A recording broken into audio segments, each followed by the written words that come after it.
The real reason we shake hands, have you ever really thought about it? That simple act of reaching out your hand to someone else's. We do it all the time, almost without thinking, when we meet someone new, or say goodbye, or even just agree on something. It feels so natural, like it's just a polite thing to do. But what if this everyday gesture holds a silent, deep memory from long ago? Here's the thing, shaking hands isn't just about saying hello. It started as something much more serious. Imagine a time, centuries ago, when trust was everything. When two people met, especially strangers, there was always a question, friend or foe. People often carried weapons, so reaching out your open, empty hand was a powerful signal. It said, look, no weapon, my hand is empty, I come in peace. And when the other person reached out their hand, it was a silent promise back, me too, I trust you. It was a moment of vulnerability, choosing peace over fear.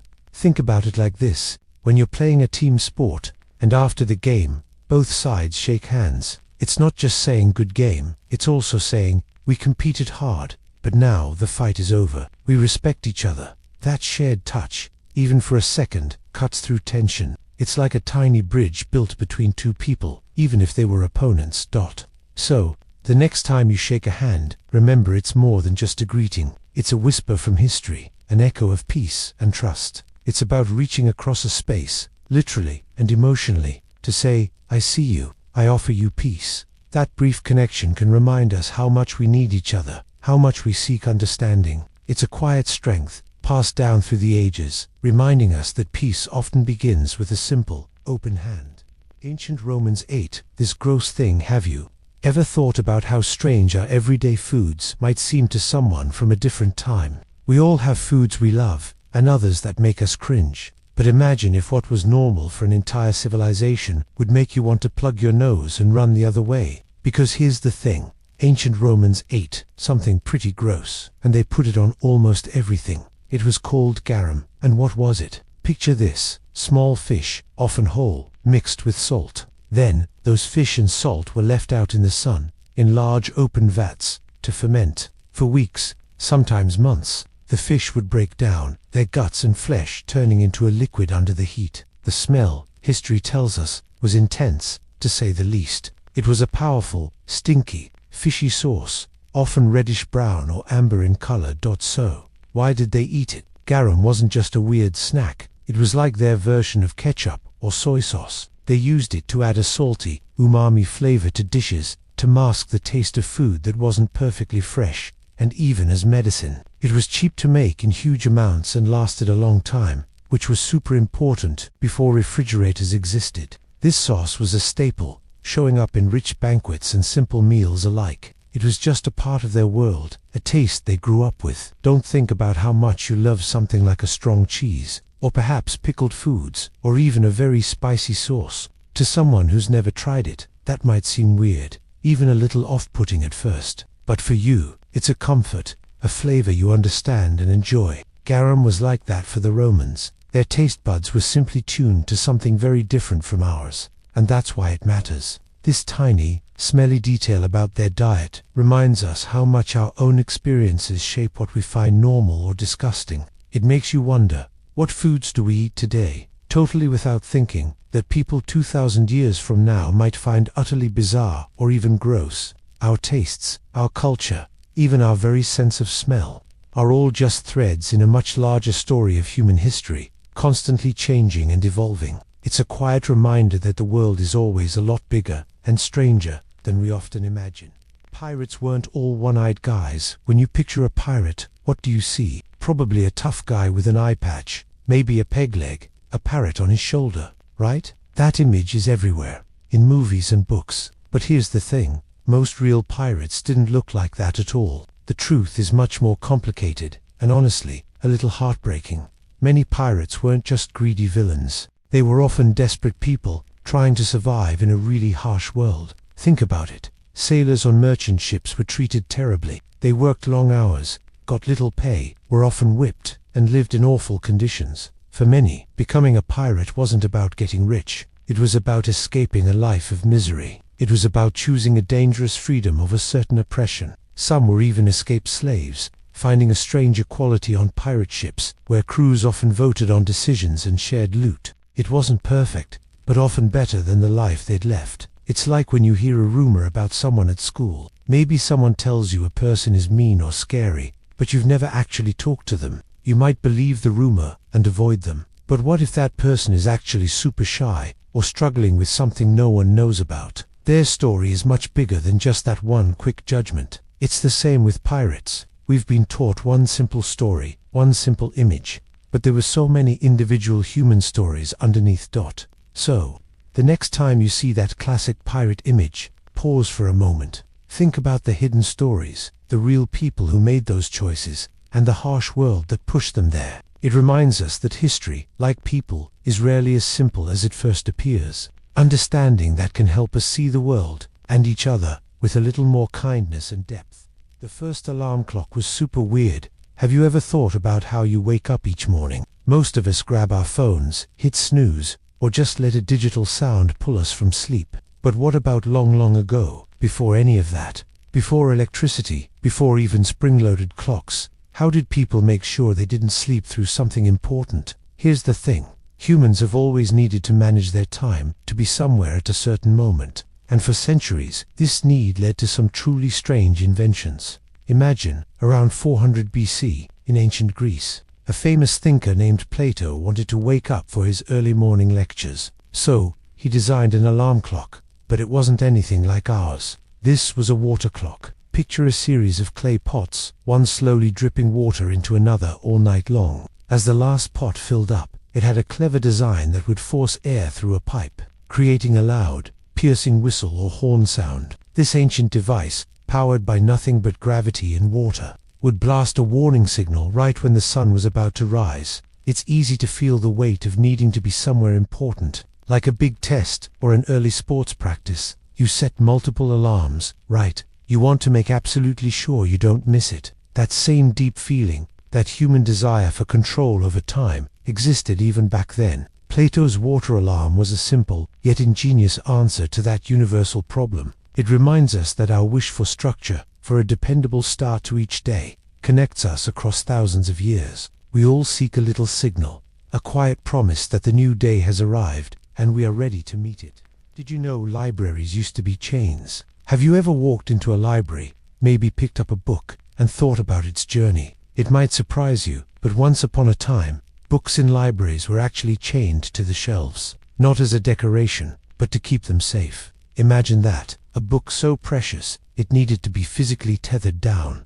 This was long before printing presses made books common. Back then, every single book was handmade. Monks or scribes would spend months, sometimes even years, carefully copying texts, letter by letter. Think about the effort, the patience, the sheer dedication. Each book was a masterpiece, a one-of-a-kind treasure. They were more valuable than almost anything else a community owned. Losing just one book meant losing entire stories, historical records, or scientific discoveries. So, chaining them wasn't about distrusting people. It was about protecting wisdom, ensuring that knowledge stayed right where it could be shared, even if it meant it couldn't leave the building. Here's the thing. Imagine you have something incredibly rare and important. Maybe it's a priceless family heirloom, or the only copy of a favorite game ever made. You'd guard it with everything you have, right? That's how people felt about books. They were anchors of knowledge in a world where information was fragile and hard to get. It makes you think, doesn't it? From being chained down, too precious to move, to now, where you can carry thousands of books in a tiny device, or borrow almost any story with a library card. The physical chains are gone, but the deep importance of what those books hold still stands. It's a quiet reminder that the freedom to read, to learn, and to share ideas is a truly incredible gift. One that wasn't always so easily given, and that's why it matters. That time animals were put on trial. Imagine a courtroom, with a judge, lawyers, and a jury. Now, imagine the defendant isn't a person, but an animal. Sounds strange, right? Like something out of a silly cartoon. But this actually happened, many times, throughout history. For centuries, animals were put on trial in Europe for things like damaging crops, or even hurting people. Pigs, rats, even insects, faced charges in real courts, complete with witnesses and verdicts. Some were even executed. It's hard for us to understand now, but back then, people saw the world differently. They thought animals, especially those near humans, could understand right from wrong. So, when a pig attacked, it wasn't just an accident. It was a moral wrong that needed judgment. This was about imposing human law, trying to make sense of a confusing world. Here's the thing. Think about when you accidentally break something. You understand consequences. For people long ago, it was like applying that sense of blame to an animal's actions. It was their way to control what they didn't understand, to bring order to a wild world. It's like blaming your computer for crashing, even when you have too many tabs open. But for animals, the consequences were much more severe. Looking back, these trials tell us a lot about how people understood their world, and how they tried to make sense of things they couldn't control. It shows us how our ideas about justice, and what it means to be responsible, have changed over time. It makes you wonder, doesn't it, about the lines we draw, and how those lines shift with every generation, as we learn more about ourselves and the world. It's a quiet reminder that what seems logical now might have been unthinkable in the past, and totally different things might seem logical in the future. 2. The queen who fought like a warrior. Have you ever thought about queens? Beyond the stories of fancy dresses and quiet palaces, history sometimes hides a different kind of power, a raw, fierce strength that defies expectations. Imagine a queen, not just ruling from a throne, but leading her people into battle, shield in hand, voice like thunder. This is the story of Boudica, a queen from ancient Britain. When the mighty Roman Empire invaded her land, they did terrible things, taking her people's freedom, their homes, and treating her family with unthinkable cruelty. This wasn't just a political disagreement, it was a deep, personal wound. For Boudica, it became about being a mother, a leader, a human who had lost everything, so she chose to fight back. She rallied different tribes, once enemies, bringing them together with shared sorrow and a burning desire for justice. Think about how you feel when something truly unfair happens. Maybe someone bullies a friend or takes what's yours. That deep, hot feeling in your stomach, that urge to make things right, that's a tiny echo of Boudica's fury. She didn't have big armies or Roman training, but she had a spirit that refused to break, a will forged in suffering. Her people followed her not because she had power, but because she embodied their hurt and their hope. Her revolt was violent, and ultimately, it failed in the traditional sense. The Romans crushed her army, but her story lived on. It became a whisper of defiance, a legend of a woman who dared to stand against an empire, even when it meant risking everything. It makes you think about what true courage looks like, and how some fights, even when lost, can inspire generations. Her fight reminds us that the quietest hearts can hold the most powerful storms, and that standing up for what's right, even against overwhelming odds, is a kind of victory in itself. Why high heels were made for men. First, have you ever looked at a pair of high heels and thought, who first came up with that idea? We usually link them to modern fashion, mostly women's. But here's the thing, high heels weren't always for women. They actually started as something different, made for men centuries ago. Sounds strange, right? History often twists our expectations. Imagine ancient Persia, around the 10th century. Persian cavalry, skilled horsemen, needed something to help them stay in their stirrups. A raised heel gave them better grip, keeping their foot from sliding. So, high heels began as practical war gear. Later, as this idea reached 17th century Europe, the heel became a sign of wealth and power. Kings and noblemen wore them to look taller, more important. It was a way to literally elevate themselves, showing their high status. Think about how athletes wear special shoes today. Cleats for soccer, spikes for track. Those shoes help them perform better. For the Persian riders, high heels were their specialized equipment. And much like a fancy car show's success, high heels became a way for powerful men to show they were important and rich. They weren't walking through mud. They rode horses or strolled through palaces, proudly displaying their place. It's interesting how things change, isn't it? Something practical for warriors becomes a symbol of power. Then later a fashion item mostly for women. It reminds us that what we think is normal often has a longer, surprising story behind it. Our ideas about what we wear are not set in stone. They shift, guided by history's quiet currents. Maybe next time you see heels, you'll remember the horsemen and kings who wore them first, and think about how stories transform through the ages.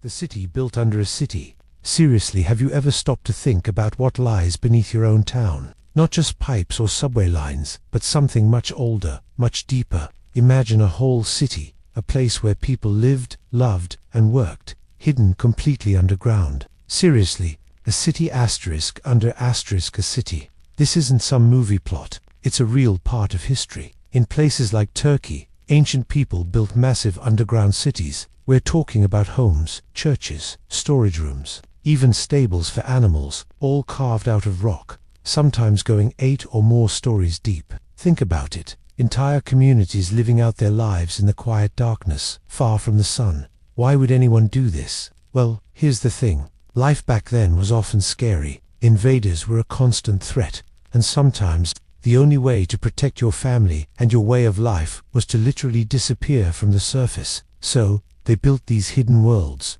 not just as temporary bunkers, but as places to live for months, even years. It was about survival, about holding on to hope when the world above felt too dangerous. Think of it like this. When you're really scared or want to protect something important, you build walls, right? Maybe you hide a diary under your bed, or you build a strong fort with your friends. These ancient people built an entire underground world as their ultimate fort. They poured all their effort, their fear, and their fierce will to live into making these safe havens. It shows us how strong people can be, how much they value their safety and their community. So, the next time you walk down a street, pause for a moment. Remember that beneath our busy lives, there are often forgotten layers of history. These underground cities remind us that sometimes the greatest stories of human courage and resilience aren't always in plain sight. They show us how deeply people longed for peace and the incredible lengths they would go to find it, even if it meant building a secret world beneath their feet.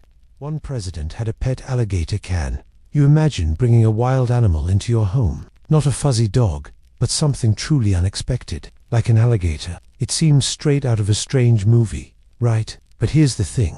Back in the 1920s, one US president actually did just that. President Calvin Coolidge, known for being pretty quiet, received a live alligator as a gift. He kept it, even naming him Billy. Picture a real alligator living at the White House. Stories like this feel too strange to be true, yet they are a real part of our past. This wasn't just a funny fact. It shows how different times were and how we often view leaders. We think of presidents as very serious, always formal. But here was a leader, in the nation's most important house, with a scaly creature sometimes roaming the grounds. This offers a peek into history's human side. It reminds us that even powerful people have quirks and unusual pets. Think about your own life. Maybe a friend surprises everyone with a strange hobby, like collecting odd things. It doesn't make them less serious, but it shows another layer to who they are. That alligator was a bit like that for President Coolidge, a surprising, wild detail in a very formal world.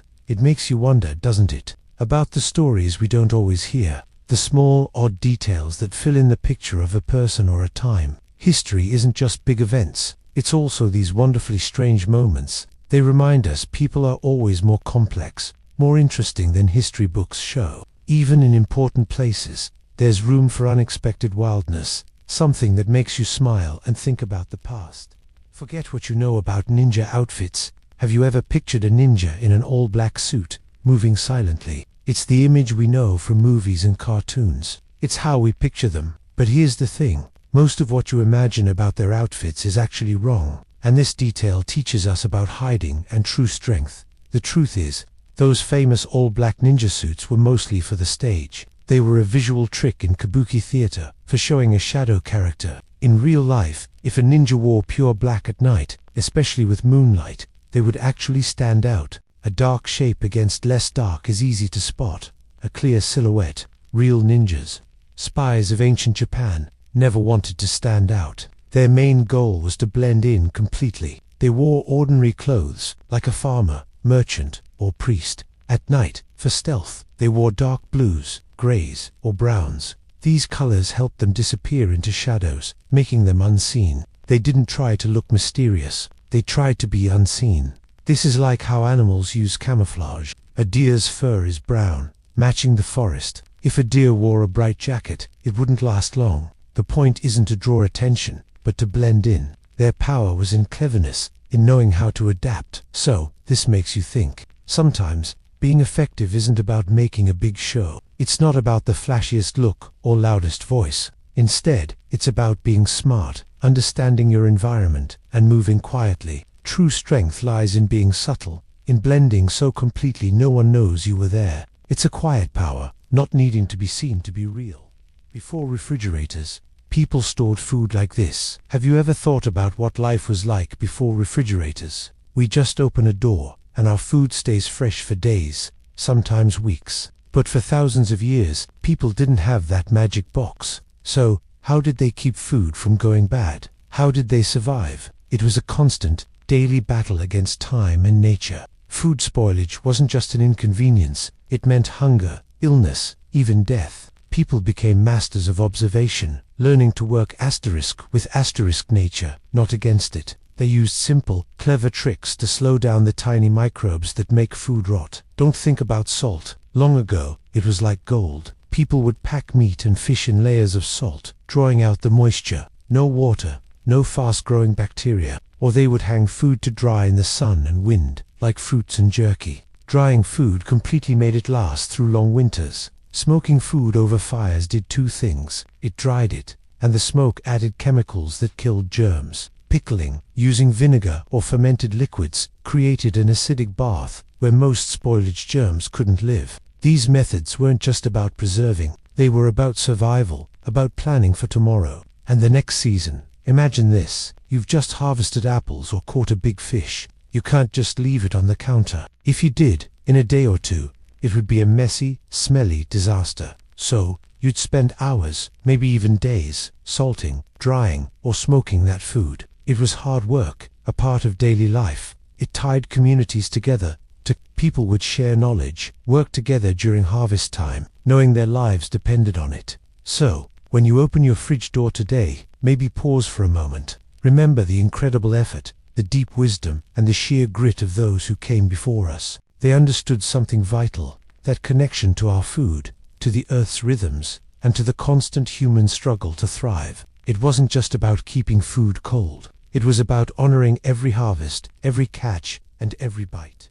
The Great Emu War. Australia fought birds. Have you ever faced a problem so strange, so unexpected, it felt like something from a wild story? Imagine a country, a whole nation, going to war not against another country, but against ... birds. Big, flightless birds. This is the truth behind Australia's Great Emu War of 1932. When soldiers with machine guns battled thousands of emus, here's what happened. After World War I, many Australian soldiers were given land to start farms in Western Australia. They were trying to build new lives. But then, a huge migration of emus, big, fast birds, a bit like ostriches, moved into their farming areas. Around 20,000 of them were eating crops, breaking fences, and causing trouble for farmers already struggling. The farmers asked the government for help. The military was called in. Don't think about it like this. Imagine you've worked really hard on a school project. Then, just before it's due, hundreds of tiny, speedy ants invade your room, tearing little pieces off your display. You try to shoo them away, but there are too many. They keep coming back. That's a bit like what these farmers felt, but on a larger, more serious scale.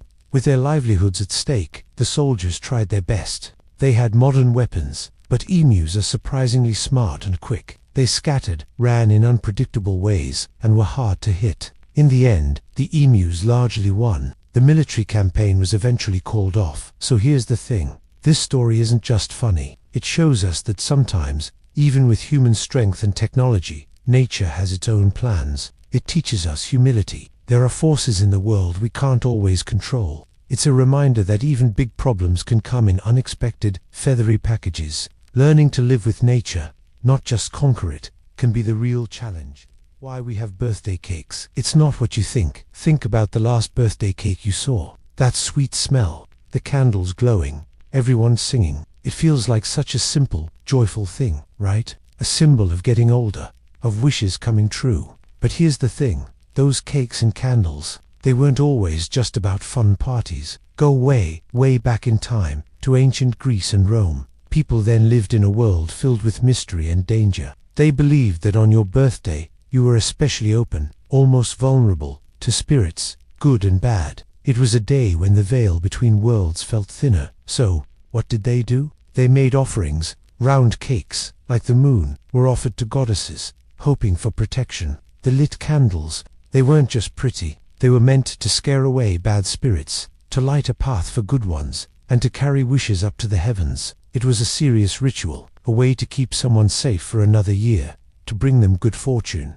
Blowing out the candles with a silent wish, that was a way to make sure the wish, carried by the smoke, would go straight to the gods, undisturbed by evil.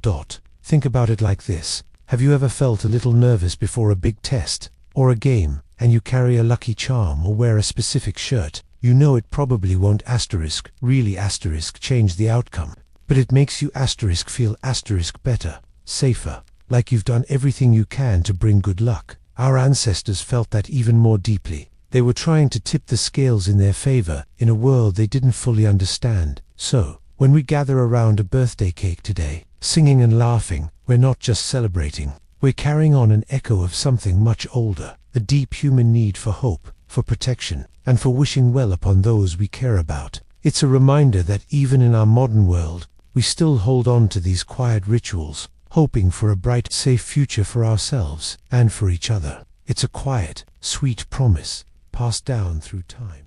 This snack was invented by accident. Have you ever messed something up so badly you thought it was ruined? But then, something amazing happened instead. Here's the thing, some of the best discoveries in history weren't planned at all. They just happened, and that's why it matters. Think about potato chips. Yes, those crispy, salty delights we all love, the perfect snack for movies or hanging out. You might imagine a scientist carefully inventing them, but that's not what happened. This favorite snack was born from a moment of pure frustration. Back in 1853, a chef named George Crumb was working at a fancy restaurant in New York. A customer kept sending back his fried potatoes, saying they were too thick, too soft. He just wasn't happy. So, the chef, probably pretty annoyed, decided to play a trick. He sliced the potatoes paper thin, fried them until they were brittle, and then sprinkled them with a whole lot of salt. It was meant to be a joke, a way to make the picky customer mad.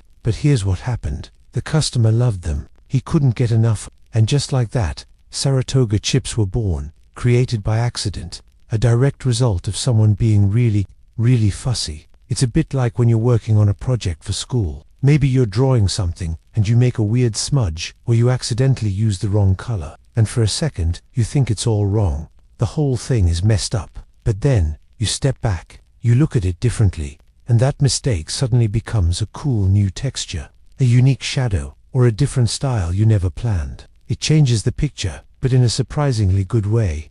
This story makes you think, doesn't it? It shows us that what seems like a problem can sometimes be a secret door to something wonderful. Life often throws these unexpected curves, and it teaches us to stay open, even when things don't go according to plan. It reminds us that beauty, and even deliciousness, can hide in the most unlikely places, born from moments of annoyance or simple errors. So the next time something doesn't work out as you expected, maybe pause, because you might just be on the edge of discovering your own accidental masterpiece.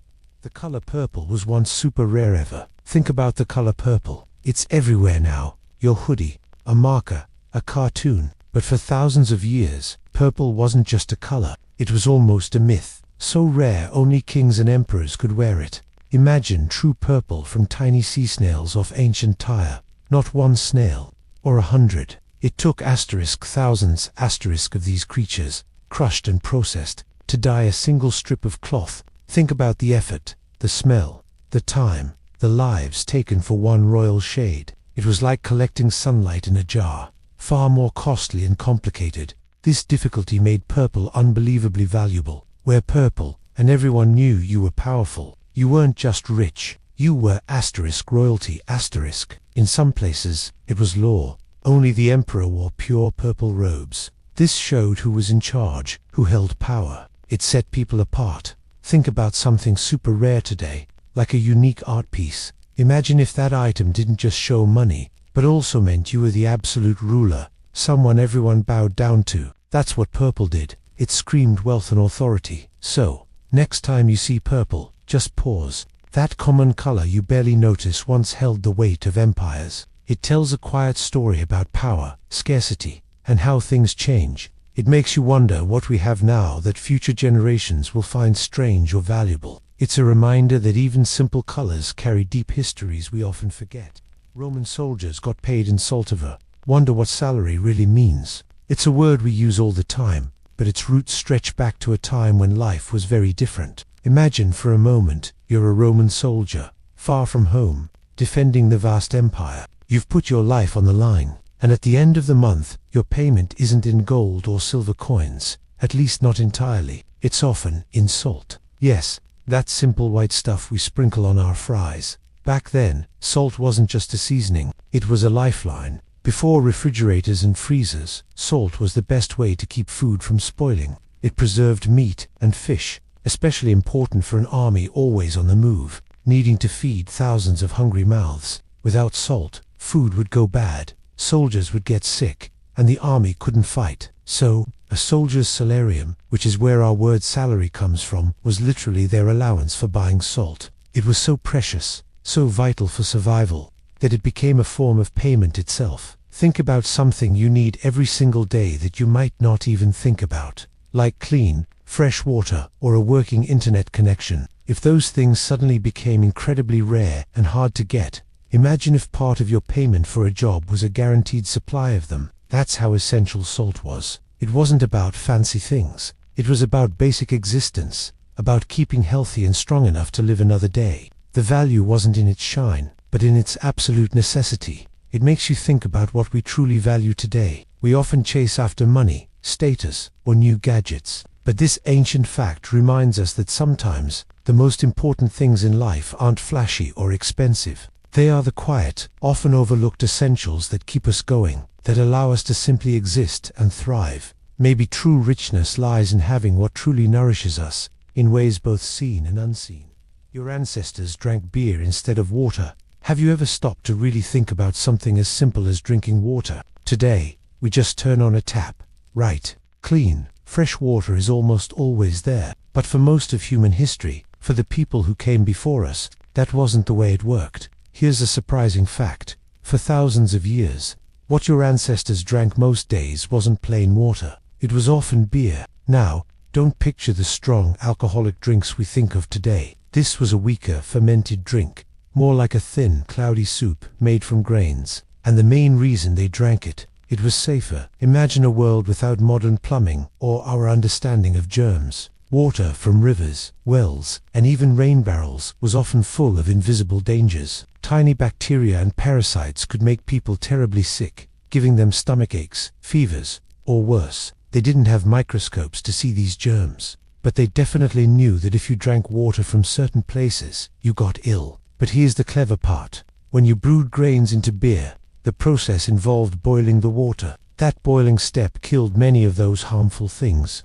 and a little bit of alcohol created during fermentation also helped keep the drink safer for longer than plain water could ever be. So, from young kids to old folks, this week, beer became a daily part of their lives, a crucial way to stay hydrated and healthy. Think about it like this. If you're out camping and see a stream, you wouldn't just scoop up that water and drink it, would you? You'd probably filter it or boil it first, because you know there could be invisible stuff in there that isn't good for you. Your ancestors faced that same kind of problem every single day, but their main way to make water safe was brewing. They figured out a powerful trick to make their most essential drink less dangerous. It's a humbling thought, isn't it? That a basic need like simply getting a drink could be so challenging. This story shows us how incredibly smart and adaptable people have always been. It makes you really appreciate the easy access we have to clean, safe water today. And it quietly shows how even something as common as beer has a deep, practical root in our shared human story, connecting us to struggles and solutions from long, long ago. The inventor of the light bulb didn't do it alone. Do you ever picture great inventors as lonely geniuses, working all by themselves until poof, a brilliant idea just lights up? We often see pictures of Thomas Edison with his light bulb, and it feels like he did it all. But here's the thing, that's not really how big ideas happen. The light bulb story is far more complicated, and honestly, a lot more human. Many scientists and inventors tinkered with ways to make light from electricity long before Edison. Humphrey Davy made the first electric arc lamp. Joseph Swan had a working light bulb design years earlier. These were massive leaps in understanding. What Edison did was refine things. He found a carbon filament that lasted a really long time. He created a vacuum in the bulb, making it practical and affordable for everyone. He also had a huge team of engineers and researchers working with him, testing countless materials until they found what worked. So, it wasn't just his idea, but many minds building on others' hard work. Think about your favorite video game. Does one person make the whole thing? No way. There are designers, artists, coders, music composers, and story writers. Each person adds their skills, building on what others created. The game gets good because they work together. It's the same with almost every big invention. This shows us something important. No one truly invents alone. Every great discovery, every breakthrough, stands on the shoulders of those who came before. It's like a quiet conversation across time, where one person's spark ignites another's flame. And that's why it matters. It reminds us that our ideas are connected to a much larger story of human effort and shared dreams. It's a beautiful thought how we're all part of this long chain. Cleopatra lived closer to us than the pyramids. When you think of ancient Egypt, what pictures come to your mind? Maybe grand pharaohs' mummies, and those huge, timeless pyramids reaching for the sky. And then there's Cleopatra, the famous queen. We often group them all together, thinking of them as equally ancient. But here's the thing, that's not quite right. The truth is, Cleopatra lived much closer to our time, than she did to the building of the Great Pyramids. Imagine that for a moment. When Cleopatra ruled Egypt, around 30 BC, the pyramids were already ancient, unbelievably old. They had stood for over 2,500 years by the time she was queen. Think about that. 2,500 years. That's longer than the entire history of the United States. Now, from Cleopatra's time until today, only about 2,000 years have passed. So, when she looked at the pyramids, they had already witnessed more history than the entire span of time that separates us from Cleopatra herself. It's like your favorite old movie that came out just a few years ago, compared to a classic film from the 1920s. Both are old, but one is much older. This idea changes how you see history. It shows us that ancient isn't one single point in time. It's a vast landscape with its own deep pasts and more recent pasts. The people who built the pyramids would have felt like Cleopatra was from a distant future, just as we might think of someone from the year 4000 AD. So, next time you see a picture of Cleopatra or the pyramids, let this thought settle in. The world she lived in was filled with ruins that were already thousands of years old. To it makes you wonder about the layers of history, how time unfolds, and how every moment we live also becomes part of someone else's distant past. And that's why it matters. Understanding these gaps helps us truly feel the incredible length of human story. That time a guy survived being run over by a train. Have you ever heard a story that just makes you stop and wonder? A story so unbelievable it seems like it came from a movie. Sometimes, life throws something at us that makes no sense. Like the time a guy in the 1800s, named Phineas Gage, was working on a railroad. There was an accident. A huge iron rod, about 3 feet long, shot through his head. It went right through his skull. And guess what? He didn't just survive. He stood up and talked right after. Back then, people didn't understand the brain like we do now. This kind of injury should have been instantly fatal. Doctors couldn't believe it. Phineas Gage walked away, but he was changed. His body healed, but his personality shifted. He was no longer the same Phineas his friends knew. Here's the thing. His story made doctors realize how important different parts of our brain are for who we are. Not just for keeping our bodies going. It showed them that the brain isn't just one big blob. It has different zones for different things, like how we act and feel. It's kind of like if your phone screen cracks badly, and you expect it to completely stop working, but somehow the app you need still opens. It's broken, but some core function is still there. Or maybe, think about how sometimes you get a really bad scrape or a twisted ankle, and it hurts a lot, but your body works hard to heal it, surprising you with its strength. Phineas Gage's survival was that, but on a level that seemed impossible. His story makes you think about how tough humans can be, not just physically, but mentally, too. It makes you wonder about the thin line between life and death, and how sometimes, against all odds, life just finds a way. It's a reminder that even when things seem completely broken, there might still be a flicker of something amazing, something resilient, left inside. It's a quiet testament to the enduring mystery of us. How pineapples became a symbol of wealth, Have you ever wondered how a simple fruit became a sign of immense wealth? It's kind of strange, right? Today, pineapples are common. You can grab one at any grocery store. But here's the thing. Centuries ago, they were edible gold, a shining jewel only the richest could own. Imagine a time before airplanes or refrigerated ships. Pineapples grew far away, in warm, distant lands like the Americas. When European explorers first tasted their sweet, juicy flesh, they were amazed. This fruit was unlike anything they knew, but bringing them back to Europe, that was a huge problem. They rotted so fast on long sea voyages. If one even survived, it was a miracle.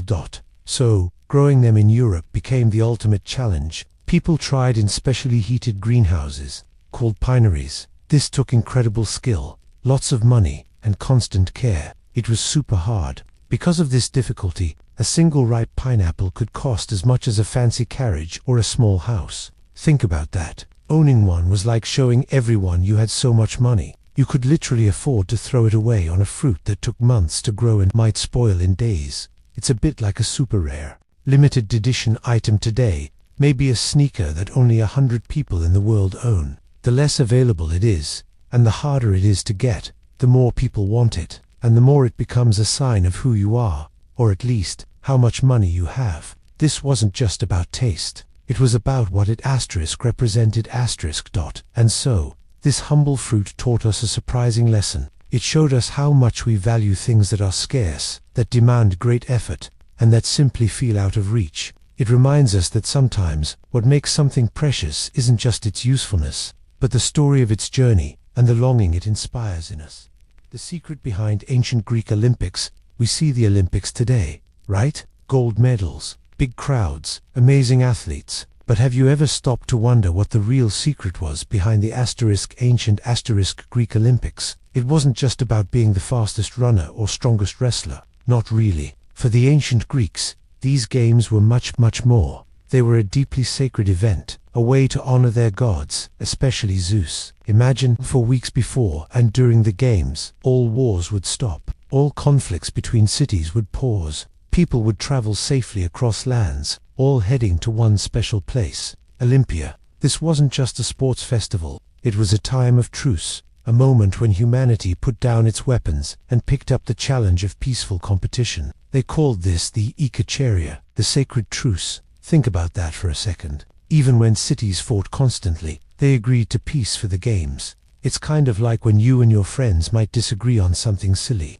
but then a really important group project comes up. You all put your differences aside. You focus on the bigger goal, the shared task. The ancient Olympics were like that, but on a massive scale, connecting people through a shared belief in excellence and, well, peace. The Greeks believed that through physical perfection and fair play, they weren't just winning a wreath of olive leaves. They were reaching for something greater, showing the best of what a human could be. It was about proving individual strength, yes, but also about connecting everyone under a sky watched by the gods, striving together. So, the next time you hear about the Olympics, remember, it's not just sweat and medals. It's a whisper from ancient times, reminding us that even fierce rivals can find common ground. They can be united by a shared respect, a pursuit of excellence, and maybe, just maybe, a brief, beautiful peace. Teachers used to get paid with chickens. Have you ever stopped to think about what things are truly worth? We live in a world where money pays for almost everything, but imagine a time when that wasn't always the case. Here's a surprising fact. Some teachers, not that long ago, were paid not with coins or bills, but with actual chickens, or eggs, or even baskets of vegetables. This wasn't because schools were trying to be strange. It was often a reflection of how life worked in earlier communities, especially in rural areas. Money wasn't always easy to come by, but people had farms, gardens, and livestock. So, when a teacher came to a village to share knowledge, the community found a way to show their gratitude and support, using what they had. A family might offer a portion of their harvest, or maybe a chicken to contribute to the teacher's livelihood. It was a trade, an exchange of skills for sustenance. Think about it like this. It's similar to how you might trade favors with a friend. Maybe you help them with a tough math problem, and later, they help you move some heavy boxes. No money changes hands, but value is exchanged, and a need is met. In the same way, the community deeply valued the teacher's ability to unlock new worlds for their children. and they knew the teacher needed to eat and live. This practice of paying with goods speaks volumes about how precious education was. It wasn't just a service, it was a shared investment in the future, a collective act of giving to ensure that wisdom continued. It reminds us that some things are so vital, people will give up something truly essential like food to receive them. It shows the incredible depth of human connection and the enduring hunger for knowledge, a hunger that people have always found ways to feed, no matter the currency. America almost spoke German. Kinda, have you ever thought about how fragile things can be? How easily history could have gone a different way just because of one small moment? It's a strange thought about what it means for a country to have an identity. There's this famous story about how America almost chose German as its official language. Here's the thing. It's not exactly true that there was a big vote to make German the national language, but it gets at a deeper truth about how close we came to a very different America. Back in the late 1700s, America was still very new. Many people had come from Germany, seeking new lives. They spoke German, read German newspapers, and built German schools and churches. Their culture was rich and strong. So, when a vote came up in Congress not to choose the national language, but to print federal laws in German, it was a truly big deal. The story goes, it failed by just one vote. Imagine that. Think about a decision you make every day. Maybe what you wear, or which path you take to school. One tiny choice, and your day unfolds differently. That's how close this was. That single vote, that one moment, was like a hinge point in history. If it had gone the other way, imagine how different things might sound today. What if our hello was a Guten Tag? It reminds us how much our world is shaped by moments we barely notice. Our language, the words we use, are more than just sounds. They carry history, identity, and the soul of a people. It wasn't just about German, it was about the path America would take. It makes you wonder about all the other what-ifs hidden in time. The smallpox vaccine came from cowpox. Have you ever wondered how we learned to fight some of the scariest diseases, the ones that took so many lives? Imagine a sickness that left terrible scars, stole sight, and often life itself. That was smallpox, a monster people felt helpless against for centuries. But here's the thing, an ordinary observation led to something amazing. Doctors noticed that milkmaids, who got a milder sickness called cowpox from cows, seemed to be protected from smallpox. Cowpox caused sores, but it wasn't deadly like smallpox. It was a less scary cousin. This observation sparked a huge idea. This connection was big. It took courage for Dr. Edward Jenner to test it. He took material from a cowpox sore and put it into a boy. The boy got a mild fever, a few sores, then got better. Later, when Jenner exposed him to smallpox, the boy didn't get sick. He was protected. It wasn't magic, it was science, born from watching nature closely. Think about how sometimes a little problem can teach you to avoid a bigger one. Maybe you scraped your knee learning to ride a bike, and that fall taught you how to balance better, saving you from a worse crash. Or perhaps a practice quiz helps you ace the big test. Cowpox was like that practice run, a gentle warning that prepared the body. It was an accidental teacher. It makes you think, doesn't it? How sometimes the answer to a huge, terrifying problem can come from the most unexpected, simple places. It reminds us to pay attention, to look closely around us. Because sometimes, a quiet observation can change everything. It offers hope where there was only fear, leading to a kind of peace we never thought possible.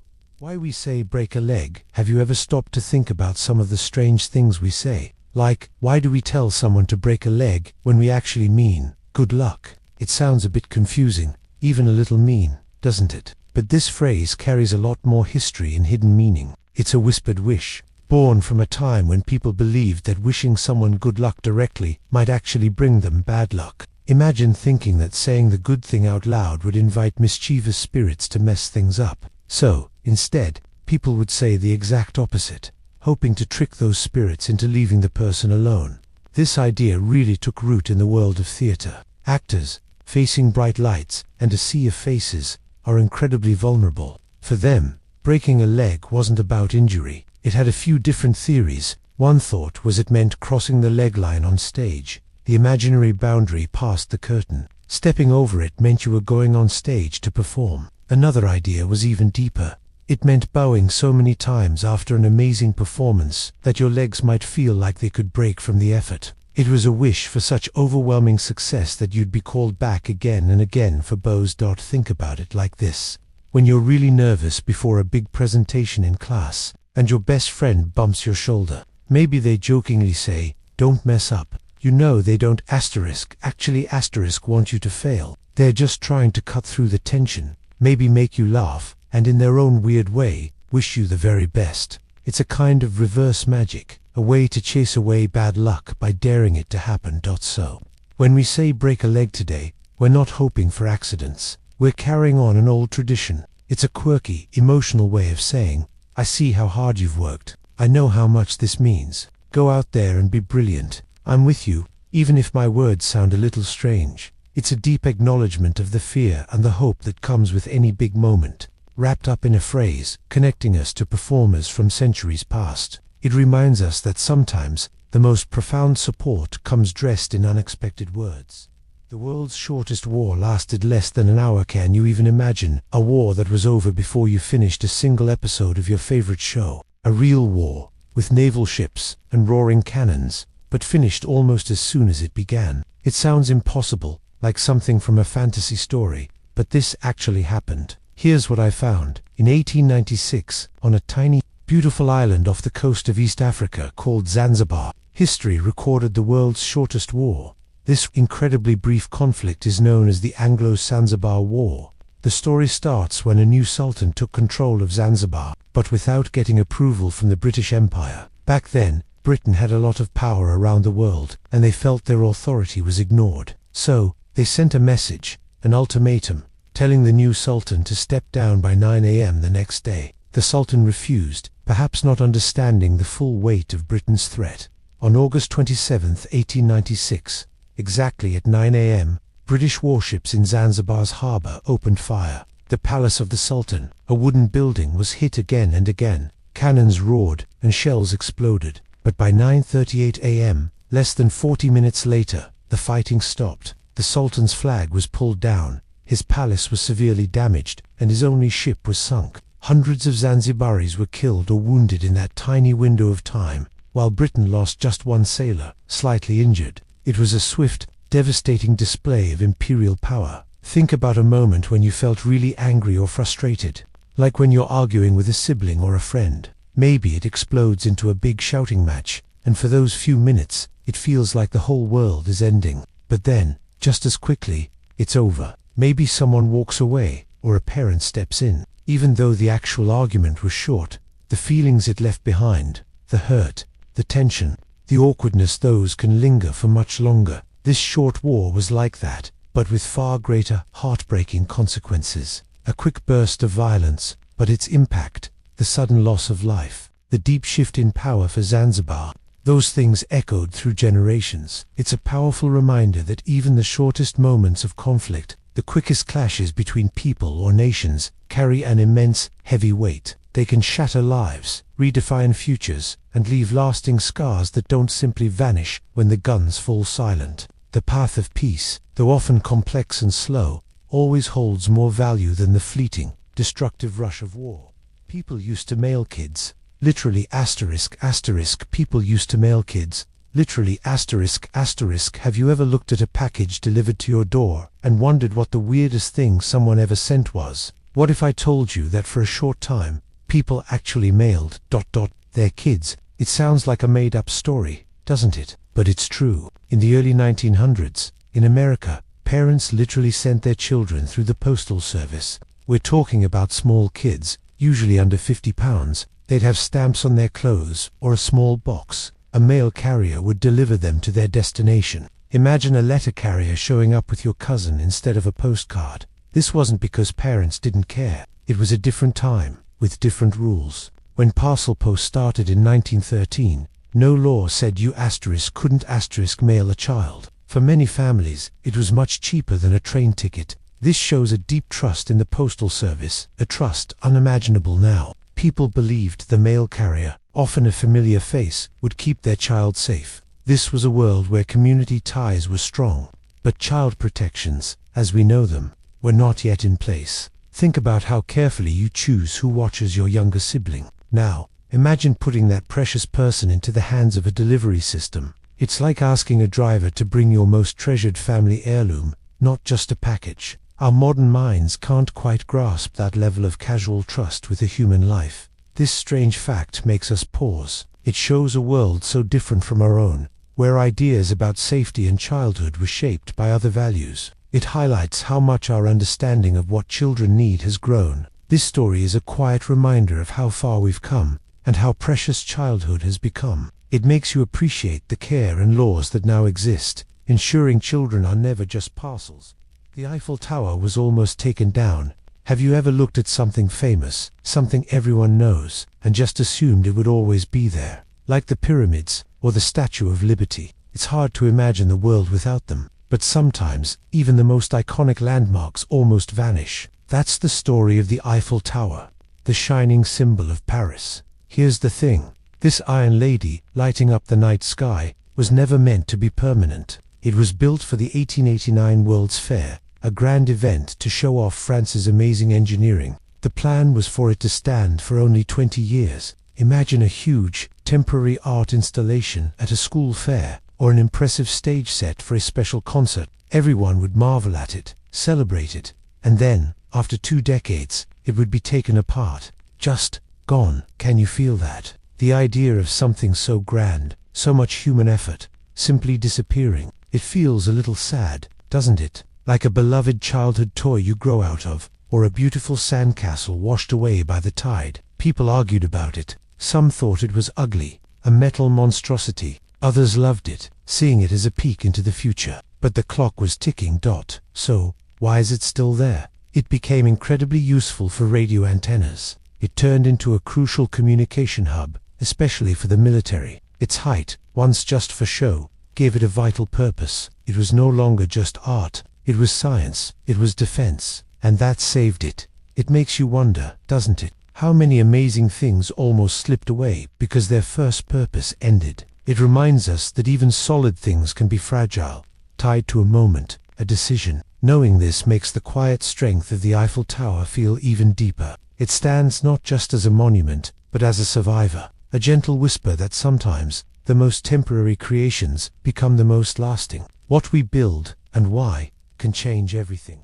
Your toothbrush has a wild story. You use it every morning, maybe every night. It's just there, a plastic stick with bristles. But what if that simple tool, the one that touches your mouth every single day, has a story that stretches back further than you can imagine? It's not just a modern invention. People have been trying to clean their teeth for thousands of years. Think about it. Before plastic and nylon, what did they use? Imagine a world where a clean mouth wasn't a given, but a struggle. Early humans used twigs frayed at the end, rough cloths, or special chewing sticks. The need to feel clean, to be healthy, has always been part of being human. Around 500 years ago, in China, they made brushes with stiff hog hair bristles on bone handles. Hard to picture, right? But that was a huge step. It shows how deeply we care about ourselves, about our comfort. It's kind of like how your phone started as a simple way to call someone, and now it does a million things. The basic idea, connection, is still there, but the way we achieve it has changed so much. With toothbrushes, the basic idea is a clean mouth, but the tools to get there have seen so many transformations, each one a tiny step in making life a little better, a little easier. So, the next time you pick up your toothbrush, maybe pause for a second. It's more than just a tool. It carries the echoes of countless people throughout history, all reaching for the same small bit of care, the same feeling of freshness. It reminds us that even the most ordinary objects hold surprising journeys. They connect us to a past we often forget, showing us how deeply we're all linked by simple human needs, across time, across cultures. And that's pretty amazing, isn't it? The real reason for togas in Rome. Have you ever looked at a picture of an ancient Roman and wondered why they wore those huge, flowing togas? They look a bit awkward, don't they? Not exactly practical for running errands or, just moving around. But here's the thing. Those heavy, draped pieces of wool were about so much more than fashion. They were a silent language, a powerful symbol in Roman society. Imagine wearing a giant, unstitched blanket wrapped around you in a very specific way. It wasn't comfortable. It was hard to move in, easy to trip over, and took effort to keep just right. This difficulty was actually part of the point. Only Roman citizens could wear a toga. It was like a badge, a public declaration of your status and belonging. If you saw someone in a perfectly draped toga, you knew they were a citizen, a part of the powerful Roman identity. It's a bit like a sports team uniform today. When you see your school's team all wearing the same jersey, it tells you they're part of something specific, a group with a shared purpose. That jersey might not be the most comfortable thing to wear off the field, but when they put it on, it connects them, makes them feel like a unit. For the Romans, the toga did something similar, but on a grander, more serious scale. It said, I am a Roman, I belong here, I have rights and responsibilities. So, while togas might seem strange to us now, they teach us something important. What we choose to wear, or are expected to wear, can carry immense meaning. Sometimes, it's not about comfort or convenience, but about showing who we are, where we stand, and what we value. It's a quiet way humans throughout history have shown their place in the world, binding themselves to something bigger than just themselves. Did you know carrots weren't always orange? When you picture a carrot, what color flashes in your mind? Most likely, it's that bright, cheerful orange we all know. It feels so natural, so unchanging, like it's always just been that way. But here's the thing. For thousands of years, carrots were not orange at all. Imagine fields bursting with deep purple carrots. Some a creamy white, others a pale, earthy yellow. These were the carrots that ancient people harvested, that fueled civilizations, long before orange was even a thought. So, how did this familiar root get its vibrant, iconic color? It wasn't an accident of nature or a slow evolution. This shift was a very deliberate choice, a human story planted right into the soil. Around the 17th century, farmers in the Netherlands began to selectively breed carrots. They carefully picked and planted seeds only from those with an orange hue. They did this to honor the House of Orange, their royal family, a powerful symbol in their country's struggle for independence.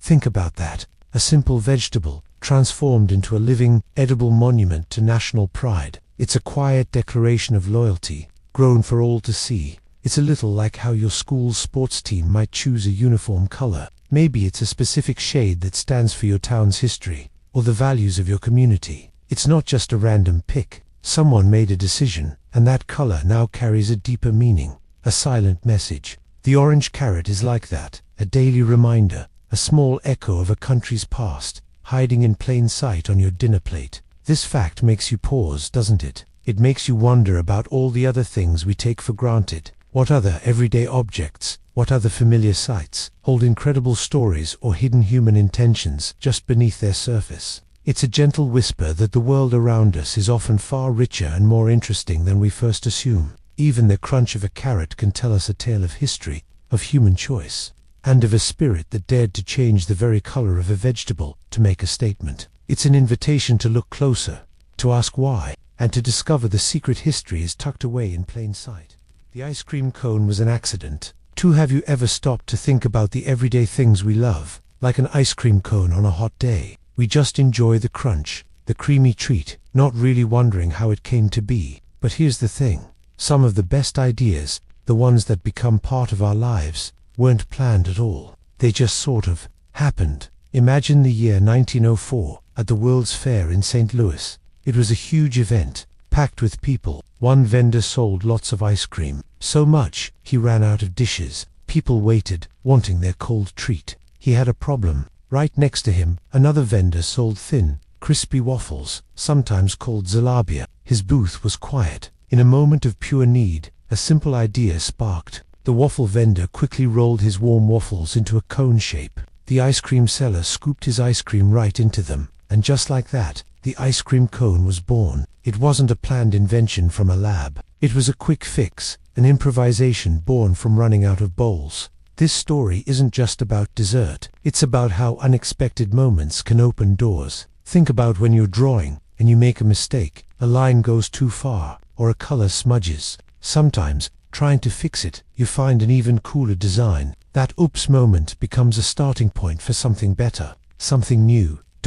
So, here's what I found. Life often throws we plan, but then something goes wrong. Maybe those moments aren't failures. Maybe they're invitations to look around, to be creative. Discoveries often happen when we adapt. Think fast, being open to the unexpected. Sometimes, that's where real magic happens. Kings and queens wore super gross wigs. When you picture royalty, what comes to mind? Probably grand robes, shiny crowns, and perfect, flowing hair. But here's the thing about those fancy powdered wigs from centuries ago. They were often unbelievably gross. It's a strange truth about power.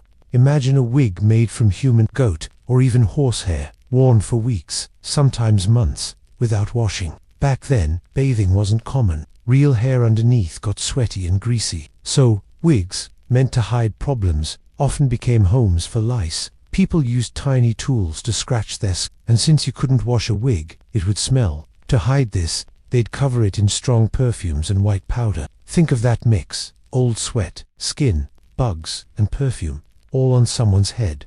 Why wear something so disgusting? It showed status and power. Losing hair could signal illness, like syphilis, which was common. A big, full wig hid any hair loss, making a person look healthy and strong. It was about presenting perfection, no matter the hidden, smelly cost. It's like when you feel tired or stressed, but try to look put together for school. You might pick specific clothes, or fix your hair. It's not just for you. You feel pressure to show everyone you're fine. We all know that feeling of putting on a brave face. These heavy, smelly wigs projected untouchable status, but they reveal a deeper human struggle. They show how much people, even with power, would endure to control what others saw. It reminds us that what seems grand might hide something very human, and often uncomfortable. It makes you wonder what other truths were hidden beneath all that powdered disguise.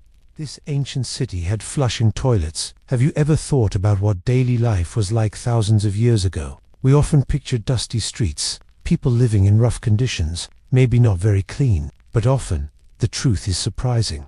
Picture a city built over 4,500 years ago, far away in what is now Pakistan. This was Mohenjo-Daro, a place so advanced it makes you wonder about history itself. And here's one of its biggest secrets. Many homes in this ancient city had their own private bathrooms, complete with flushing toilets. Much like ours today, water would carry waste away through a complex system of drains under the streets, keeping the city remarkably clean.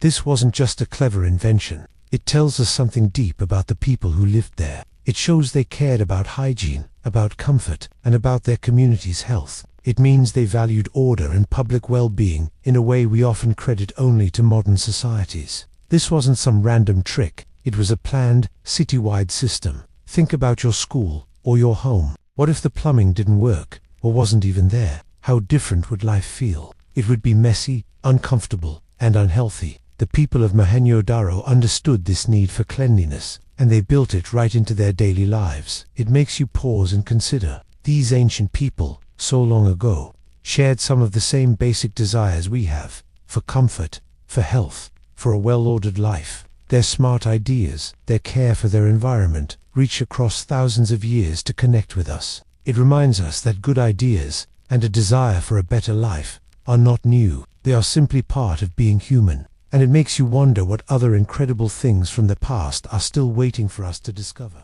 The day New York turned into a swamp, have you ever walked through a big city, with towering buildings everywhere, and wondered what it looked like before? Imagine New York City, a place of concrete and glass, always moving. Now, picture something completely different, something wild. Here's the thing, hundreds of years ago, much of what we call Manhattan wasn't city at all. It was a giant, vibrant ecosystem. Think vast salt marshes, freshwater streams, thick forests, and rolling hills. It was a place teeming with life. Birds, fish, deer, even bears. The original inhabitants, the Lenape people, lived with this land, understanding its rhythms, respecting its gifts. They knew the island as island of many hills, a place truly alive with nature. But then, people arrived with a different vision. They saw land to be built upon, not lived asterisk with asterisk. So, they began to fill in the marshes, divert the streams, and cut down the trees.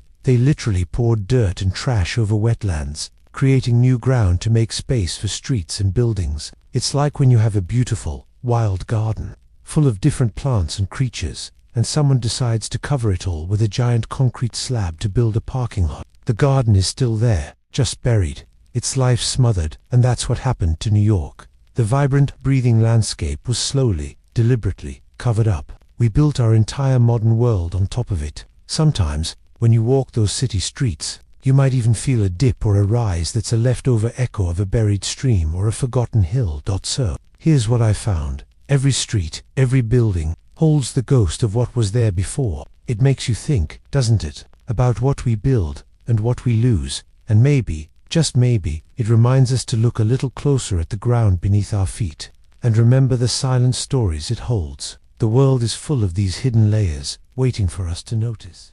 Why we clap our hands for applause. Have you ever really thought about it? This simple, automatic thing we do. Someone finishes a song, a speech, a play, and we bring our hands together. Asterisk, clap, clap, clap. Asterisk, it's a sound, yes, but it feels like a small explosion of shared feeling. At its heart, clapping is about making noise, a way to get attention or show strong emotion. Imagine a time before loud words or microphones. How would people show their approval, their excitement? They'd use their bodies. Hitting hands together is one of the most basic, natural ways to create a sharp, clear sound. Even ancient civilizations, like the Romans and Greeks, clapped, but they also stomped their feet or snapped fingers. Over time, the hand clap became our main way to show thanks and praise, probably because it's quick, easy, and universally understood. Here's the thing, when you clap, you're not just making a sound on your own, you're joining in. Think about a ripple in a pond. One drop hits, then another, and soon the whole surface is moving. Our individual claps are like those drops. Each person adds their energy, and together, a powerful wave of sound and feeling washes over the room. It's a shared rhythm, a moment where everyone agrees, yes, this was good, this touched us. Our physical body reacts to something that touches our soul, saying without words, thank you. So, the next time your hands come together, remember what you're really doing. You're taking part in a human story, thousands of years old. It's a way to connect, to acknowledge effort, to share joy. It's a simple, honest gesture. It shows we see each other, we feel together, and we appreciate the spark of life that just happened. It's a beautiful sound, a silent echo of shared human spirit. The truth about Vikings and their helmets. When you picture a Viking, what comes to mind? For many of us, it's a fierce warrior, maybe with a long beard, and almost certainly a helmet topped by big curving horns. It's an image that feels so old and true, like it's been passed down for 1,000 years. But here's the thing about that picture. It's not actually real. Real Vikings, the ones who sailed longships and explored new lands, never wore horned helmets into battle. Imagine trying to fight with those. They'd get caught on everything, making you an easy target. Instead, historical evidence shows their helmets were much simpler, smooth, functional, made of iron or leather, designed to protect, not to impress with decorations. Many warriors likely didn't even have helmets. So, where did our famous horned Viking come from? This dramatic look mostly came from artists and opera costume designers in the 19th century. They wanted to make Vikings look more wild and mythical, fitting for grand stories. It's a bit like how we see superheroes in movies today. The costumes are amazing and powerful, but we know they're not what actual people would wear every day. Or think about a game you play. The characters might have super cool, elaborate armor that looks fantastic, but in real life, it might be totally impractical. Our ideas about the past often get shaped by art and stories, not just by archaeological facts. This small detail, this untrue helmet, teaches us something important about history. It reminds us that what we think we know about the past can be a blend of facts and fiction, woven together over centuries. It shows how imagination can sometimes paint a brighter, more exciting picture than reality. And that's why it matters. It makes us gently question the stories we're told, inviting us to look a little deeper for the quiet truths that often hold more meaning.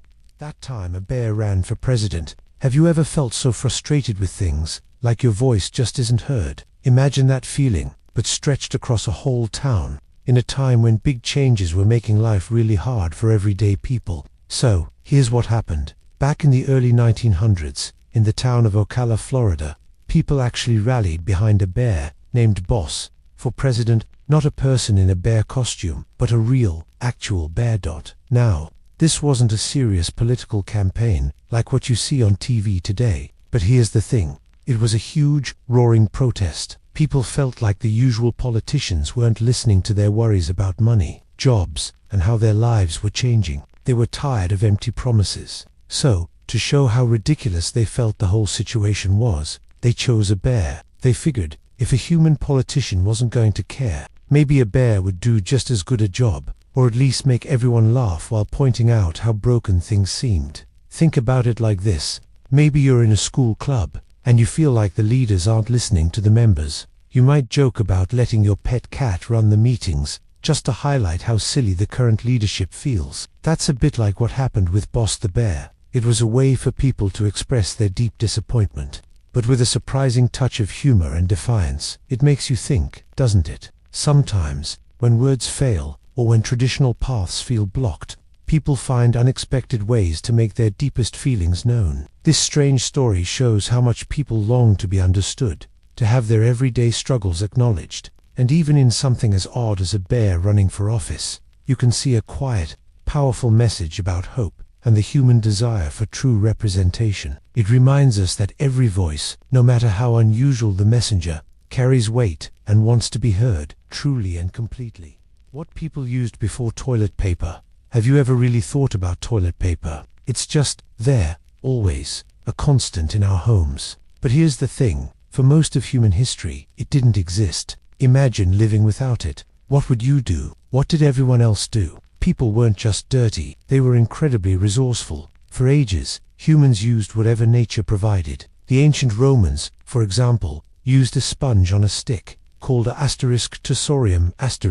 These were often shared, kept in a bucket of salt water. Think about that. Elsewhere, people used smooth stones, large leaves, or dried corn cobs. Even seashells or tufts of grass were common. If near water, water itself was often the best option. It wasn't about luxury, it was about basic needs and using what was close by. It's a bit like being on a camping trip without your usual stuff. You improvise, using a sturdy leaf or making a fire from scratch. You learn to make do with what's around you. Our ancestors did that every day, not for adventure, but for fundamental parts of life. They weren't just surviving, they were inventing solutions with available materials. They didn't have a store for simple comforts. This small, everyday detail tells us a lot about human ingenuity. It shows how creative and adaptable people are, always finding ways to manage. It also reminds us that many comforts we take for granted today, like a soft roll of toilet paper, are pretty new. They weren't always part of life. Thinking about it makes you appreciate simple things more deeply. It makes you wonder what else we might be taking for granted now that future generations will see as a luxury from the past. It's a quiet reminder of how much has changed, and how much we have to be thankful for. The real story of Paul Revere's ride. Remember learning about Paul Revere, riding alone through the night. We picture him, a lone hero, shouting his warning. It's a powerful image, a brave individual changing history. But what if the story is bigger than just one person? What if the real courage that night was spread across many hearts, not just one? Here's the thing, while Revere absolutely rode that night, he wasn't alone in his mission. In fact, 3 riders set out, and many, many more people were involved. It was a secret network, a hidden web of patriots, all playing their part. Each person, from the stable boys to the church sexton, took a risk. They all had a role, passing messages, lighting lanterns, getting horses ready. Imagine the fear, the whisper of danger in every home. People risked everything, their lives, their families, just to pass on a message or watch for a signal. It wasn't about a single person's bravery. It was about an entire community choosing to stand up, trusting each other in the dark. That kind of shared courage, that collective heartbeat, is what truly sparks big changes. It's the deep, human bond that makes a moment in history turn into a movement. Think about when your whole class works together on a big group project. Everyone has a role, right? Someone researches, someone writes, someone designs. If one person doesn't do their part, or if no one communicates, the whole thing might fall apart. That night was like the ultimate group project, but the stakes were freedom itself. It needed every single person in that network to play their part. So, the story of Paul Revere isn't less amazing when you learn the full truth. It's actually more profound. It reminds us that history isn't just made by famous names we memorize. It's made by countless ordinary people working together, often unseen, often afraid, but still choosing to be brave. It shows us the quiet, powerful strength of a community linked by a common purpose. And that's a feeling, that sense of shared destiny, that really stays with you.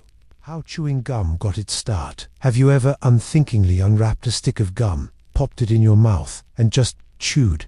It's such a small, everyday act, isn't it? But pause for a moment. This simple habit, this quiet motion of your jaw, holds a story much older and deeper than you might imagine. It's a story about being human, about our quiet needs, and how we've always sought small comforts in a big, sometimes overwhelming world. Long before brightly colored packages and artificial flavors, people around the globe were chewing, not for sugary tastes, but for something more fundamental. Think back thousands of years. The ancient Mayans, deep in the rainforests, would chew chicle, a milky sap from the sapodilla tree. They did it to quench thirst, to clean their teeth, and simply because it felt good. Across the ocean, the ancient Greeks chewed mastic, a resin from the mastic tree. They believed it could freshen breath and help their digestion. It wasn't about a sweet treat. It was about something deeper, a connection to nature, a way to feel a little better, a little more grounded. It's a bit like how you might fiddle with a pen during a test, or hum a tune when you're nervous. That small, repetitive action helps you focus, or calms you down. Chewing gum, in its earliest forms, served a similar purpose. It was a simple, natural way to engage the senses, to find a moment of quiet relief, or even just to make the mouth feel cleaner. These early chewers weren't just consuming something, they were finding a small ritual, a tiny way to navigate their day. And so when you reach for that piece of gum today, remember this quiet thread stretching back through time. It's a reminder that even the most common things we do, the ones we barely notice, carry echoes of our ancestors. They tell us about universal human needs, for comfort, for freshness, for a moment of simple, sensory engagement. It's a silent conversation with history, held right there in your mouth. A small but powerful link to the endless human story.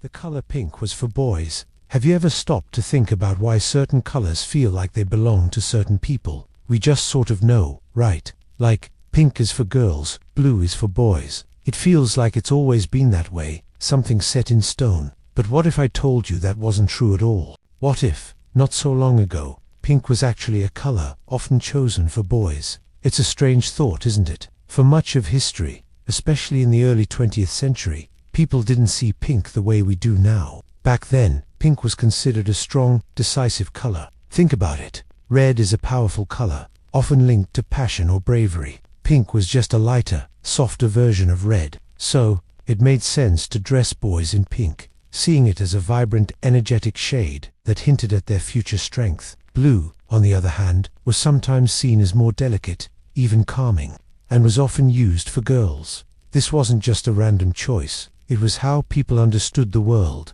how they expressed ideas about strength and gentleness through color. And then, somewhere around the middle of the last century, things started to shift. Maybe it was clothing manufacturers, or new magazines, or just a quiet change in what society decided was right.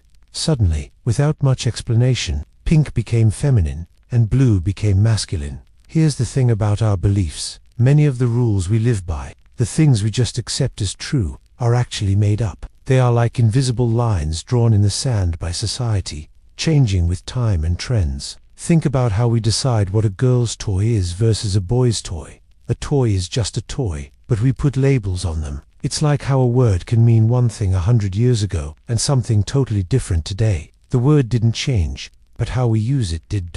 So when you see a pink shirt or a blue blanket, remember that the meanings we attach to these colors are not set in stone. They are part of a story, a changing idea that society tells itself. And knowing this, it makes you wonder, what other truths do we just accept without question? What if we could choose our own meanings, free from these old, shifting labels? It's a gentle reminder that our world is much more fluid, much more open to change than we sometimes imagine.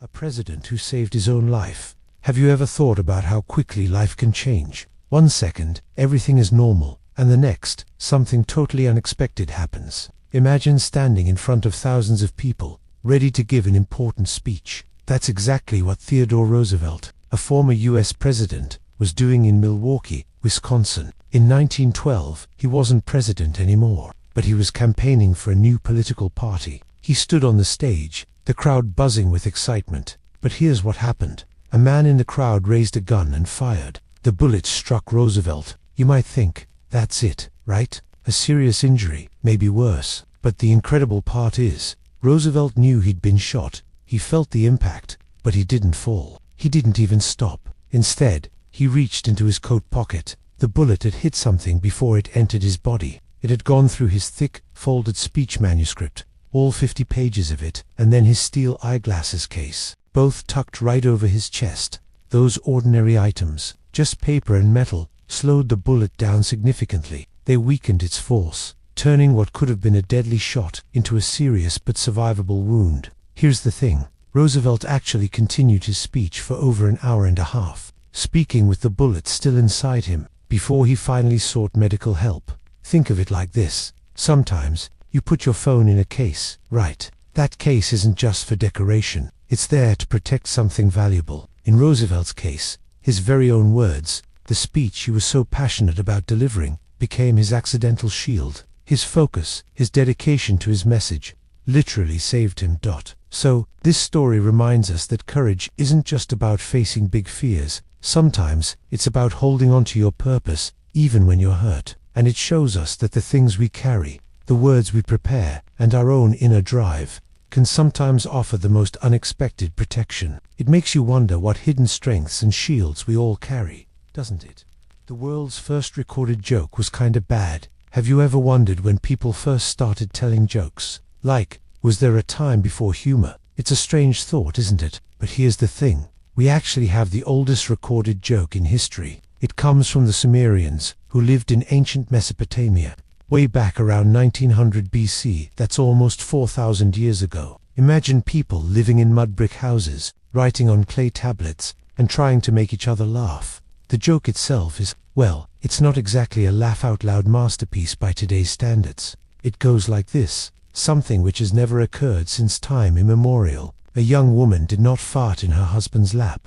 Yeah, that's it. A bit crude, a bit simple, and it doesn't really land, does it? But think about what this tells us. Even back then, people found humor in things that were a little embarrassing or unexpected. It might not be funny to us now, but for them, it might have been. Like when a friend tells a joke that only they find hilarious, and you just kinda smile because you appreciate their effort. You get that they tried to make you laugh, even if the joke itself was a dud.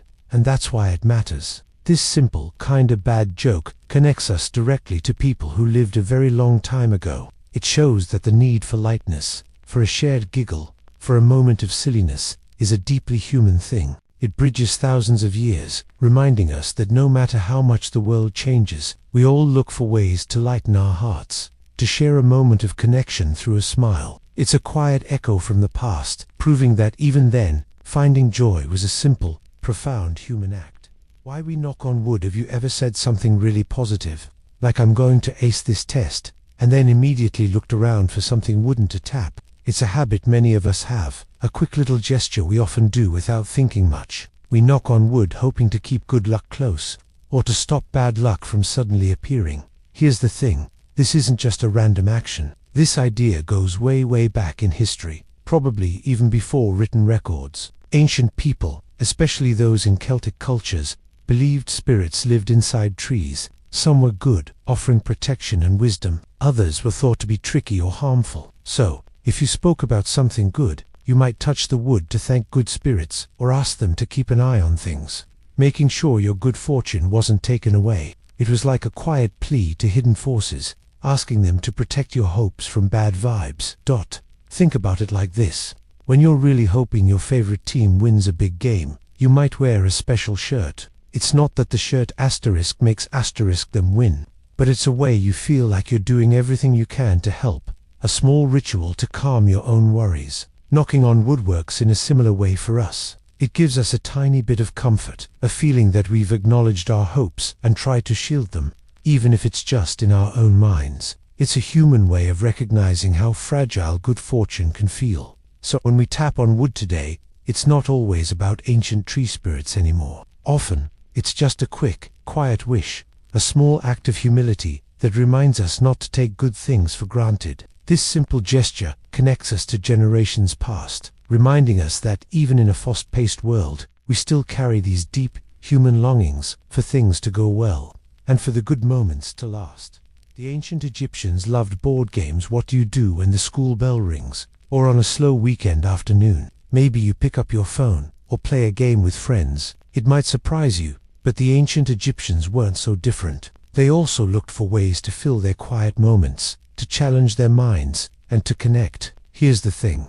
They loved board games. One of their favorites was called Senet. Imagine a game board with squares, pieces, and sticks thrown like dice for moves. Sounds familiar, right? But for the Egyptians, Senet was far more than a simple pastime. It was a journey, a deep reflection of life itself. Each piece represented a soul, moving through existence, trying to reach the afterlife. Playing Senet wasn't just about winning. They believed it influenced your fate, helping your soul find its way through the underworld. Think about a time you've played a game, maybe a video game or a board game. You feel hope when your turn comes, and a little worry about what might happen next. You try to make the best choices. For the Egyptians, this feeling was amplified. Every throw of the sticks, every move, was a small step on a spiritual quest. It was a way to practice for the greatest journey of all, to feel some control over the unknown. So, when you see a dusty old game board in a museum, know it was once a vibrant part of someone's life,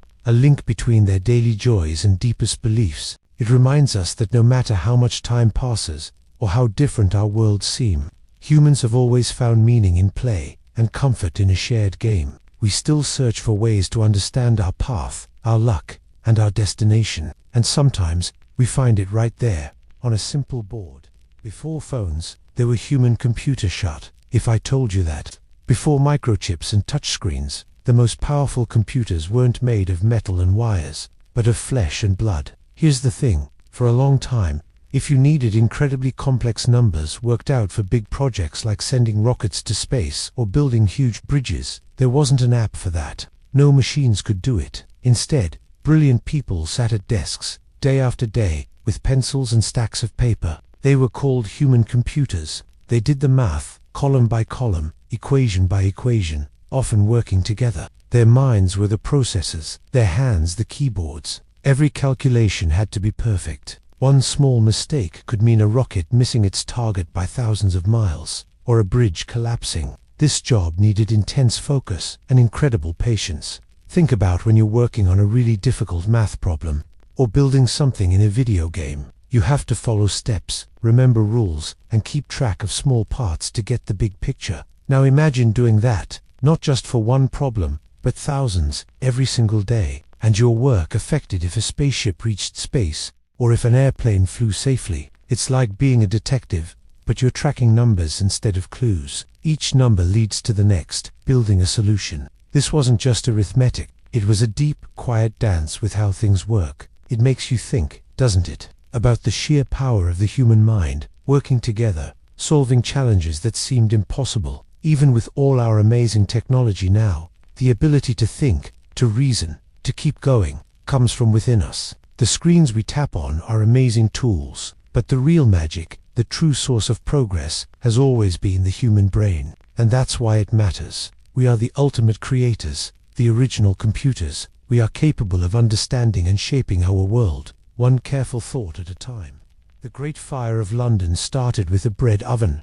Have you ever thought about how tiny moments can change everything? How one small spark can burn down a city? Picture London, 1666. A busy, crowded city, mostly made of timber buildings, packed close together. And here's the thing, the most famous disaster in its history, the Great Fire, didn't start with an army or a huge explosion. It began in a baker's shop, with a glowing bread oven. Thomas Fariner was the king's baker. Late one night, or early morning, in his shop on Pudding Lane, the embers from his oven weren't put out completely. A tiny spark, perhaps fanned by a stray breeze, found its way to some dry kindling. What might have been a minor accident anywhere else became a true disaster in old London. The city had no proper fire brigade, and the houses were practically touching, made of wood and tar. So, it spread like wildfire. Think about a small disagreement with a friend. If you don't talk it out, if you let small misunderstandings build up, suddenly it can become a huge fight. It's not one giant problem, but lots of little ones connecting. That's kind of what happened in London.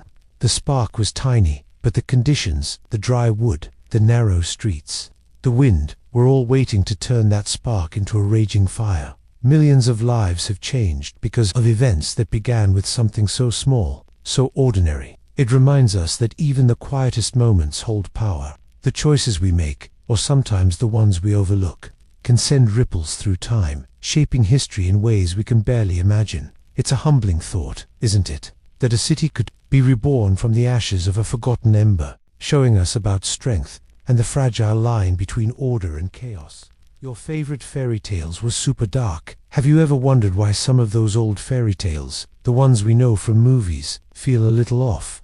Like Sleeping Beauty being kissed unconscious, or Cinderella's stepsisters cutting off parts of their feet to fit a shoe. Here's the thing, the original versions were much, much darker. They weren't happy bedtime stories. Back when these tales first spread, hundreds of years ago, life was really hard. People faced hunger, sickness, and danger every day. There were no Netflix shows or video games. So, how did they teach their kids? Through stories. These tales were like survival guides, wrapped in magic and monsters. They warned children about forest dangers, about trusting strangers, and about harsh consequences. Think of Hansel and Gretel. It's about abandonment and even cannibalism, reflecting real fears. Little Red Riding Hood wasn't just about a wolf. It was about dangers lurking outside a safe village. It's kind of like how we tell stories about things that happened in real life. Imagine a scary news story about someone getting lost in the woods. When you tell your younger sibling about it, you might soften the scariest parts, right? You make it less terrifying, so they still learn the lesson. Don't wander off, but they don't have nightmares. That's what happened with fairy tales over time. As societies got safer and people wanted more comfort, the sharp edges of these stories got smoothed down.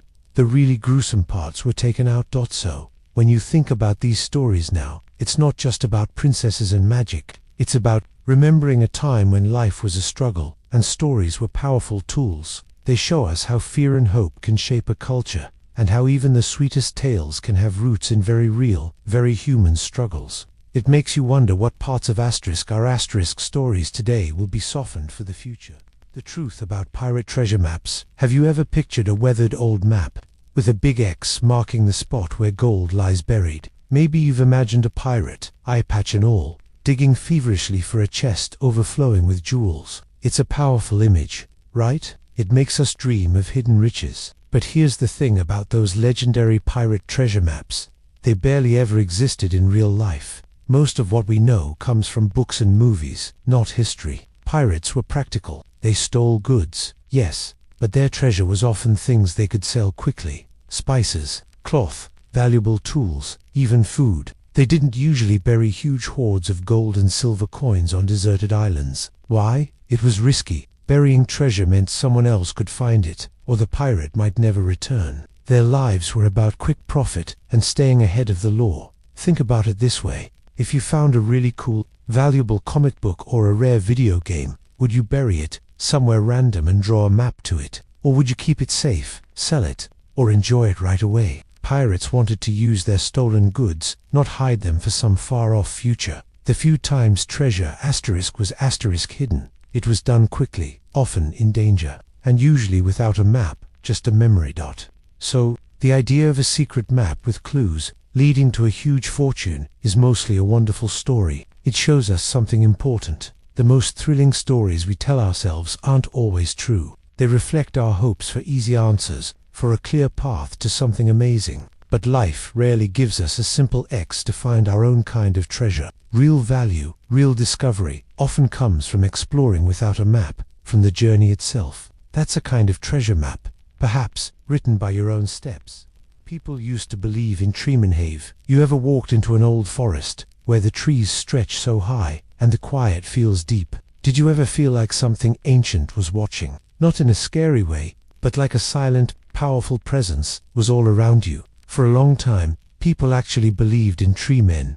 This wasn't a movie character. It was a mysterious idea. They thought spirits lived inside trees, or sometimes they believed a tree could be a person, transformed and rooted forever. Imagine being stuck as a tree, watching centuries pass. This wasn't just a simple story. For ancient cultures, it was how they understood their world. Before science, people filled the unknown with powerful beliefs. They saw life everywhere. A rustling leaf might be a whisper, a gnarled branch, a reaching hand. So, tree men came from wonder, fear, and deep respect for the giants. It was their way to connect to something bigger, giving a soul to the silent, towering wild dot. Think about seeing shapes in clouds. You see an animal or a face, right? Your brain finds meaning in random shapes. Back then, people did that with nature. They saw human qualities in trees. This helped them feel less alone, and also reminded them to be careful of these powerful tree men today.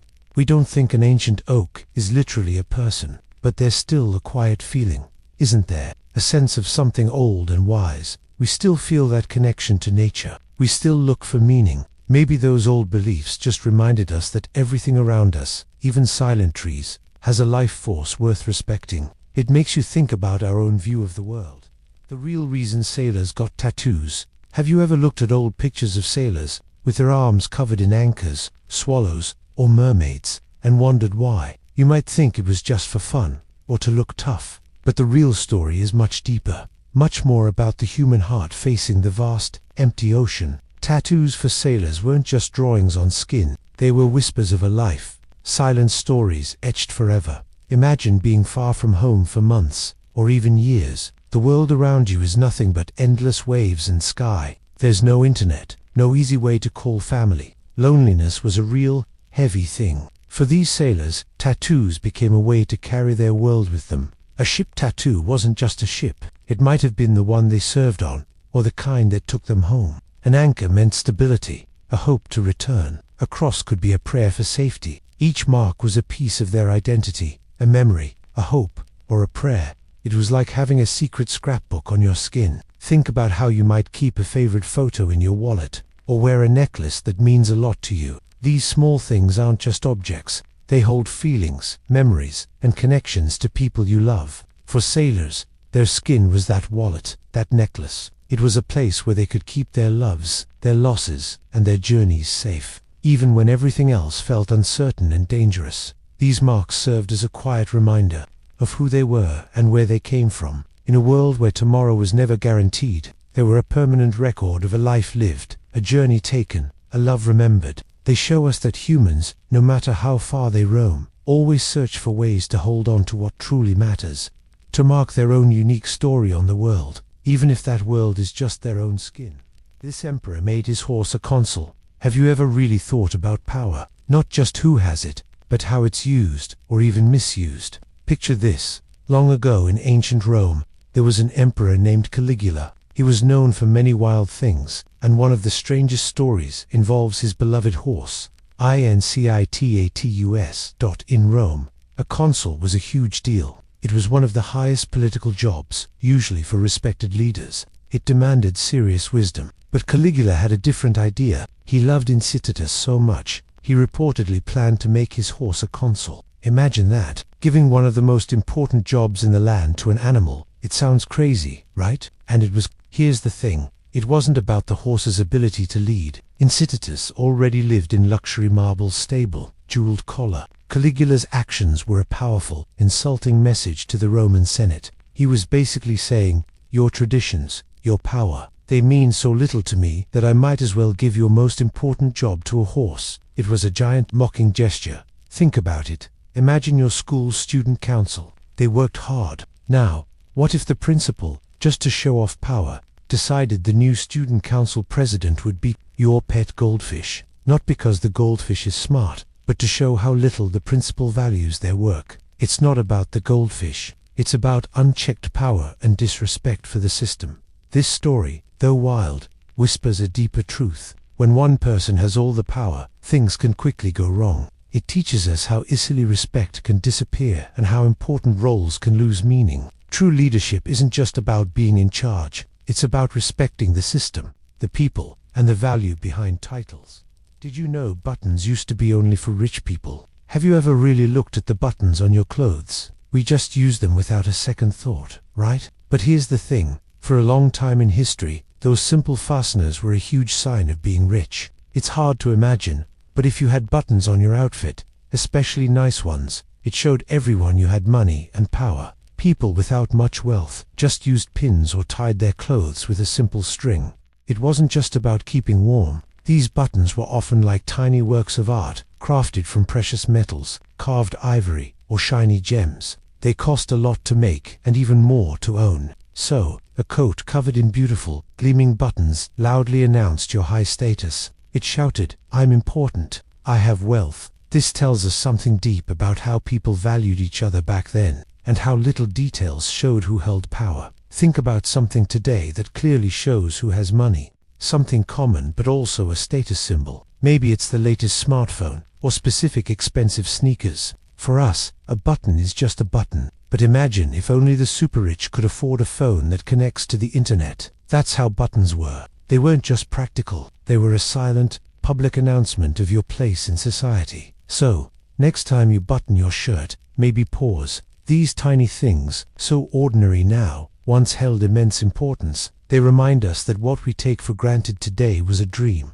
a real luxury, for someone else long ago. It makes you wonder what common items we use now might seem incredibly special or surprising to future generations, showing just how much the world changes. The world's first selfie was in 1839. Have you ever thought about why we take pictures of ourselves? Why that urge to capture a moment, a feeling, just for us, or maybe to share? Today, we call them selfies. We snap them with our phones in seconds. But what if I told you the very first selfie ever taken wasn't with a phone, or even a digital camera? It happened way back in 1839. Imagine this, a young man named Robert Cornelius, living in Philadelphia. He wasn't thinking about likes or followers. He was a pioneer, experimenting with a brand new complex invention called photography. He set up his camera, carefully. The process wasn't quick. He had to take off the lens cap, then run into the frame, stand perfectly still for several minutes, and then run back to replace the cap. That long, silent wait, frozen in time. His picture shows him looking a bit serious, perhaps a little tired from holding still. But look closer at his eyes. There's a wonder there, a sense of something profound happening. He was seeing himself, maybe for the first time, not just in a mirror, but captured, fixed forever. Think about your own selfies. Maybe you're at a concert, or with friends, or just having a good hair day. That desire to say, "I was here, this is me right now." It's the same feeling Cornelius had. He was reaching through time, saying, "This is Robert Cornelius." In 1839, he wanted to mark his existence, to leave a footprint. Here's the thing. That very first selfie wasn't just a picture. It was a moment of deep human curiosity. It was a brave step into seeing ourselves in a new way. It reminds us that across centuries, people have always wanted to be seen, to remember, to prove they were here. It shows us how deeply we connect to our own stories, and how those stories, even from long ago, still echo in our lives today, every time we turn a camera on ourselves. Why witches rode brooms? It's weird. Have you ever really stopped to think about why witches are always pictured flying on brooms? It's such a strange image, right? People often think it's just a silly fairy tale thing. But here's the thing. This idea didn't just pop up out of nowhere. It actually has roots in some really old, kinda dark practices. Back in the days when people believed in magic, some folks used special ointments. These weren't for healing, though. They were meant to make you feel like you were flying or leaving your body. Think of it like a powerful, ancient dream. These ointments were often made with herbs that caused hallucinations. And guess what? They used to apply these ointments. Sometimes, it was a stick. A stick, like a broom handle, was a common tool around the house, easy to find. The idea was that rubbing these potions on your skin, especially on areas like mucous membranes, could get them into your system quickly, leading to intense, vivid visions of flight.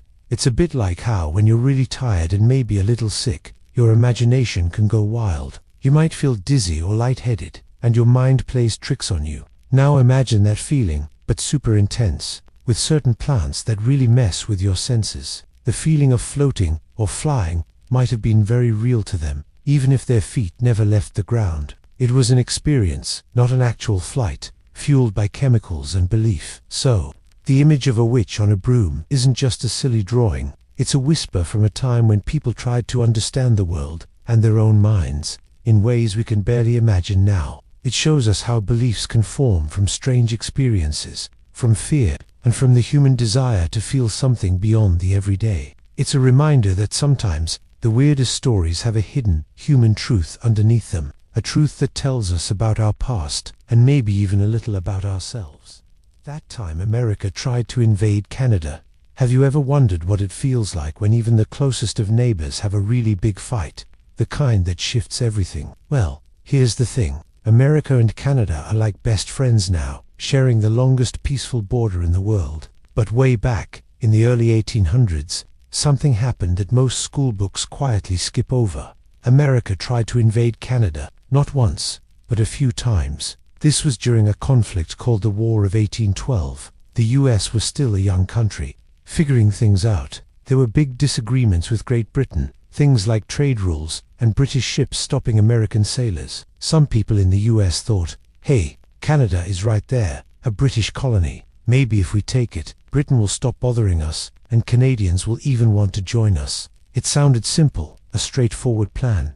But here's the problem. Imagine you live next door to a good friend, and you have issues with someone else they know. Then you decide, without asking, to walk into your friend's house and try to take over a room, thinking they'll be happy about it. That's pretty much what happened. The Canadians, even though many were also settlers, didn't welcome the American soldiers as liberators. They fought back. It wasn't just about loyalty to Britain. It was about defending their homes. It's a strange chapter in history, a moment where assumptions ran wild. We often imagine history as a straight path, always leading us forward and always right. But this shows us how even nations can misread a situation badly. It shows us that shared borders don't automatically mean shared intentions, and it reminds us that true peace, the kind we have between the US and Canada today, isn't just given. It's built slowly, carefully, from understanding, and from learning when we've messed up. It's about respecting boundaries, even with those you share a backyard with.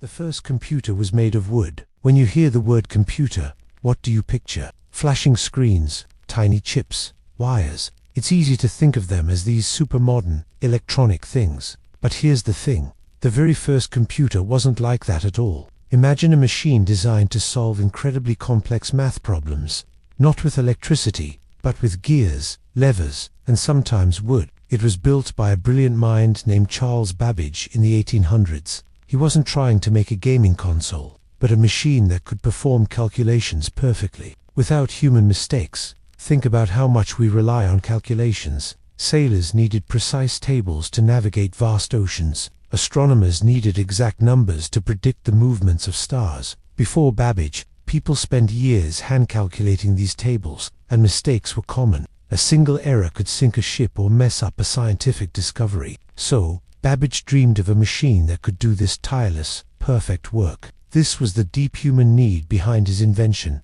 a yearning for accuracy, for truth in numbers. It's like when you're building something, maybe a model car or a complex Lego set. You need to follow the instructions precisely, or it won't work. Imagine if those instructions were thousands of steps long, and each step was a tiny, perfect gear, turning another. That's a bit like Babbage's vision. His difference engine was a giant, beautiful, mechanical calculator. It showed that complex tasks could be broken down into simple, repeatable motions, performed by a machine. This idea reminds us of something powerful. Our deepest desire to understand the world, to map it, to predict it, has always led us to create tools. The first computer, made of wood and metal, wasn't just about numbers. It was about trust. It was about giving our minds the power to reach further, to see clearer. It teaches us that true innovation isn't just about high-tech materials, but about the simple, profound human act of asking what if, and then building the answer with whatever we have. What people used instead of toothpaste. Have you ever squeezed out that minty stripe onto your brush in the morning and just ... not thought about it? It's a small, simple act, part of our everyday. But here's the thing. People haven't always had that too. For thousands of years, humans brushed and cleaned their teeth using things that might surprise you. Imagine living in ancient times, maybe in Egypt or Rome. There were no drugstores with aisles of dental products. But people still cared about their breath and their teeth. They knew a clean mouth was important, not just for eating, but for talking to others, for looking good, for feeling confident. So, what did they do? They got creative with what they had right around them. Ancient Egyptians, for example, used a rough mix of crushed rock salt, dried mint, pepper, and iris flowers. Can you imagine that taste? The Romans had their own recipes, even using urine. Yes, you heard that right, believing its ammonia content would whiten teeth. Other cultures might rub charcoal or ashes from a fire onto their teeth, or even just chew on specific twigs that had natural cleaning properties, like the chewing stick still used in some parts of the world today. It's like when you're trying to fix something at home, and you don't have the exact tool. So, what do? You use whatever is lying around, maybe a butter knife instead of a screwdriver, or tape instead of glue. People back then were always figuring things out, using the natural world around them to solve problems, even something as personal as oral hygiene. And that's why it matters. This journey reminds us of something quiet, but powerful. It shows how resourceful humans are. From simple ashes to complex herbal mixes, people have always sought ways to take care of themselves, to feel a little bit better, a little bit cleaner. It's a testament to our enduring wish for health and dignity, a wish that connects us to every person who ever lived, long before the first toothpaste tube was invented. It's a silent echo of their daily struggles and their simple hopes for a cleaner life, reaching us across the centuries. The strange history of popcorn. Have you ever thought about popcorn? That little burst of white, soft and airy, a perfect snack. We hear it pop, we eat it without a second thought. But what if I told you that tiny kernel holds a history far deeper, far more ancient than any movie theater? It's just a seed, right? A piece of corn. But inside each kernel is a tiny drop of water, trapped. When heated, that water turns to steam, building pressure. And then, asterisk pop, asterisk, the shell can't hold it anymore, and the kernel explodes, turning inside out into the fluffy cloud we know. For thousands of years, long before microwaves and cinemas, people knew this magic. Ancient Peruvians were popping corn over 7,000 years ago. Native American tribes didn't just eat it. They used it in necklaces, in ceremonies, saw it as a gift. Imagine, a food so simple, yet so important, connecting people across centuries. It wasn't just about hunger. It was about discovery, about turning something hard and unyielding into something life-giving and joyful. It's a story of survival, yes, but also of wonder. Think about it like this. Sometimes you might feel small, maybe a bit unnoticed, like a plain, hard kernel. You have all this potential, these ideas, this energy inside you, but it's hidden, waiting. Then, maybe with a little heat, a challenge, a new idea, a moment of courage, you get to truly burst open. You transform. You become something bigger, something wonderful and unexpected, showing the world what was quietly powerful within you all along. The next time you hold a handful of popcorn, maybe remember its long journey. Remember the simple power of a tiny seed. It teaches us that even the most ordinary things can hold extraordinary stories, and that sometimes the most beautiful transformations happen when we allow ourselves to break open and reveal what's truly inside. Why we cross our fingers for luck.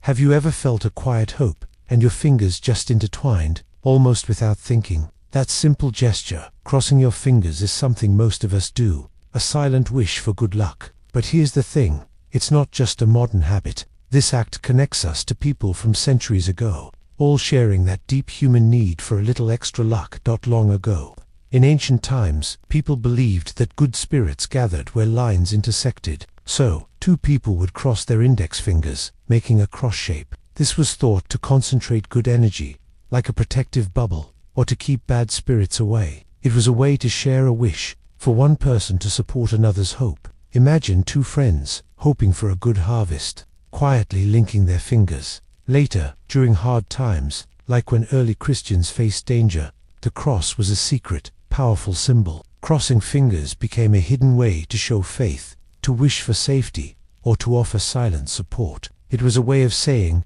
I wish you well, and I hope for the best. Even when words couldn't be spoken, this gesture still carries that quiet weight. Think about waiting for test results, or hoping your favorite team wins. You might find your fingers automatically crossing. It's like sending out a tiny, hopeful signal. This can help you feel a bit more in control, a small comfort in moments of uncertainty. So, when we cross our fingers, we're not just making a random sign, we're tapping into a very old human need for belief, for a little extra help when things feel uncertain. It's a quiet testament to our shared desire for good things, a small, hopeful act that spans across history, connecting all of us in one simple gesture.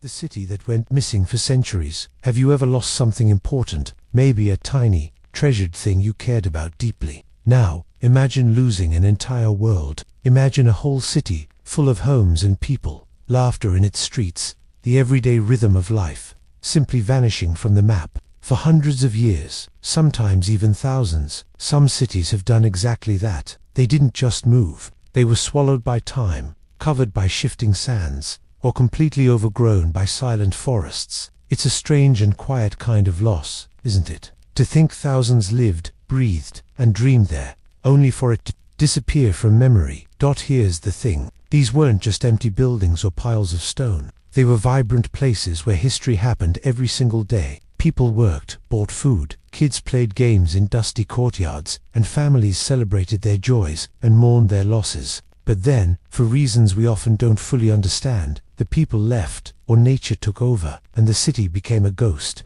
It lay buried, deep beneath layers of earth and forgetfulness. It's a powerful idea, that an entire way of life, with all its hopes and struggles, could fade completely, unknown to future generations. And then, sometimes, someone finds a tiny clue, a broken pot, a piece of a wall sticking out of the ground, and the sleeping giant begins to stir.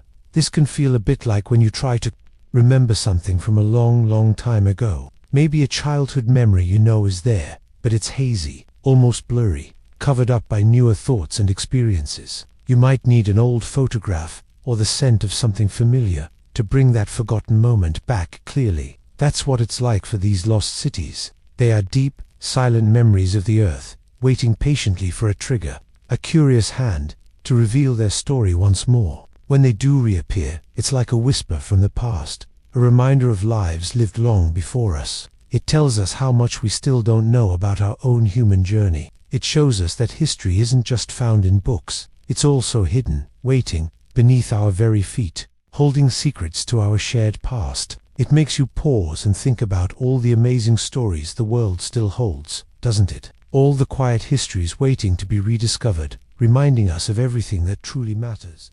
Animals were used to deliver mail. Have you ever stopped to think about how messages got from one place to another, long, long ago?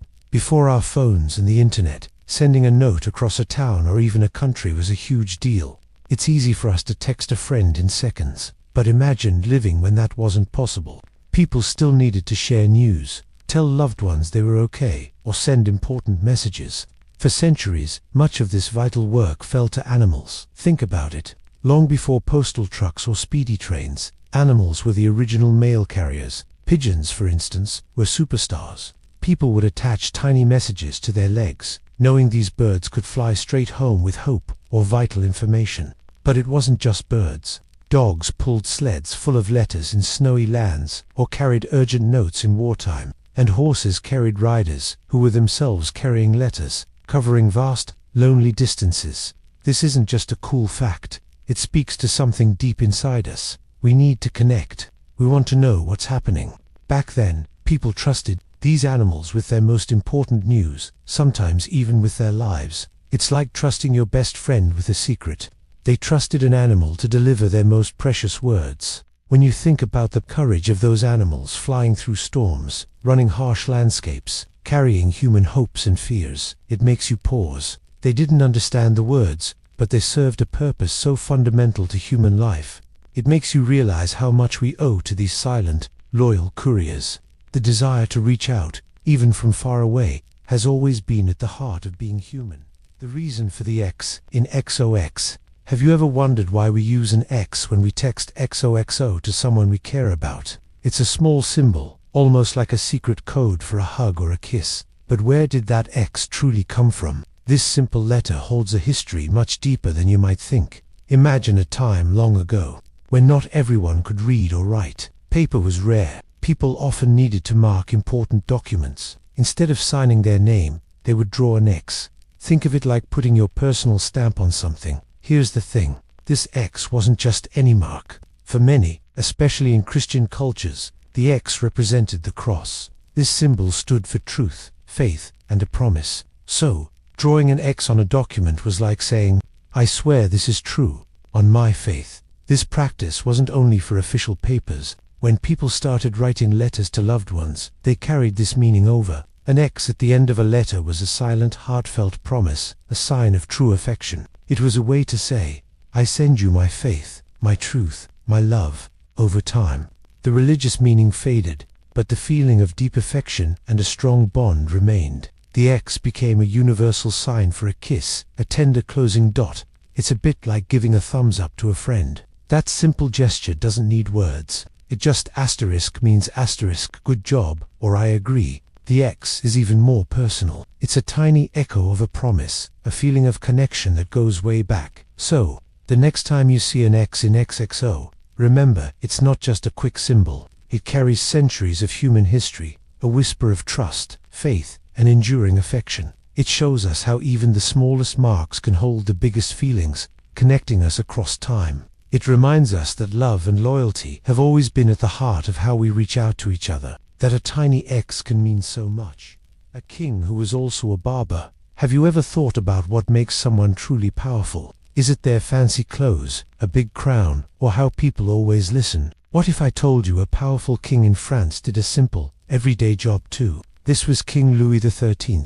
He ruled France in the early 1600s, a time of grand castles and big ideas about kings. But Louis had a quiet duty that might surprise you. He was also a skilled barber. He didn't just get haircuts. He gave them. He even trimmed beards and helped pull teeth, which was part of a barber's work back then. Here's the thing. Barbers back then weren't just about hair. They were often healers, doing small medical tasks, even pulling teeth. It was a job needing precision and a steady hand. So, for a king to do this, it wasn't just a hobby. It showed he was connected to practical skills, more than his royal title might suggest. And that's why it matters. We often judge people by their job titles. But sometimes, people are more than their title. Imagine if your school principal, someone with a big job, regularly helped clean the cafeteria after lunch, not because they had to, but because they understood every part of the school. It changes how you see them, right?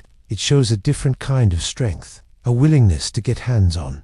This story makes you think about what true leadership really means. Is it always about being above everyone else? Or can it mean being willing to step into the everyday, to understand things from the ground up? It's a quiet reminder that sometimes, the most surprising truths about people, even kings, are found in simple acts. This challenges what we expect from power, and what it means to be truly human.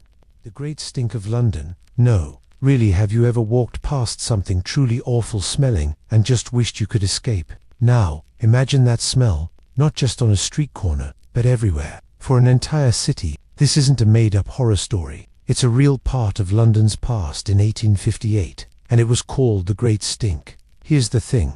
As London grew into a huge, bustling city, people needed a place for their waste. They thought the Thames River, which flowed right through the city, was the answer. So, for years, all waste poured straight into that river. Nobody really understood germs or how diseases spread. They just saw a convenient place to get rid of things. But that summer was unusually hot. The river, which was already more like an open sewer, started to bake under the sun.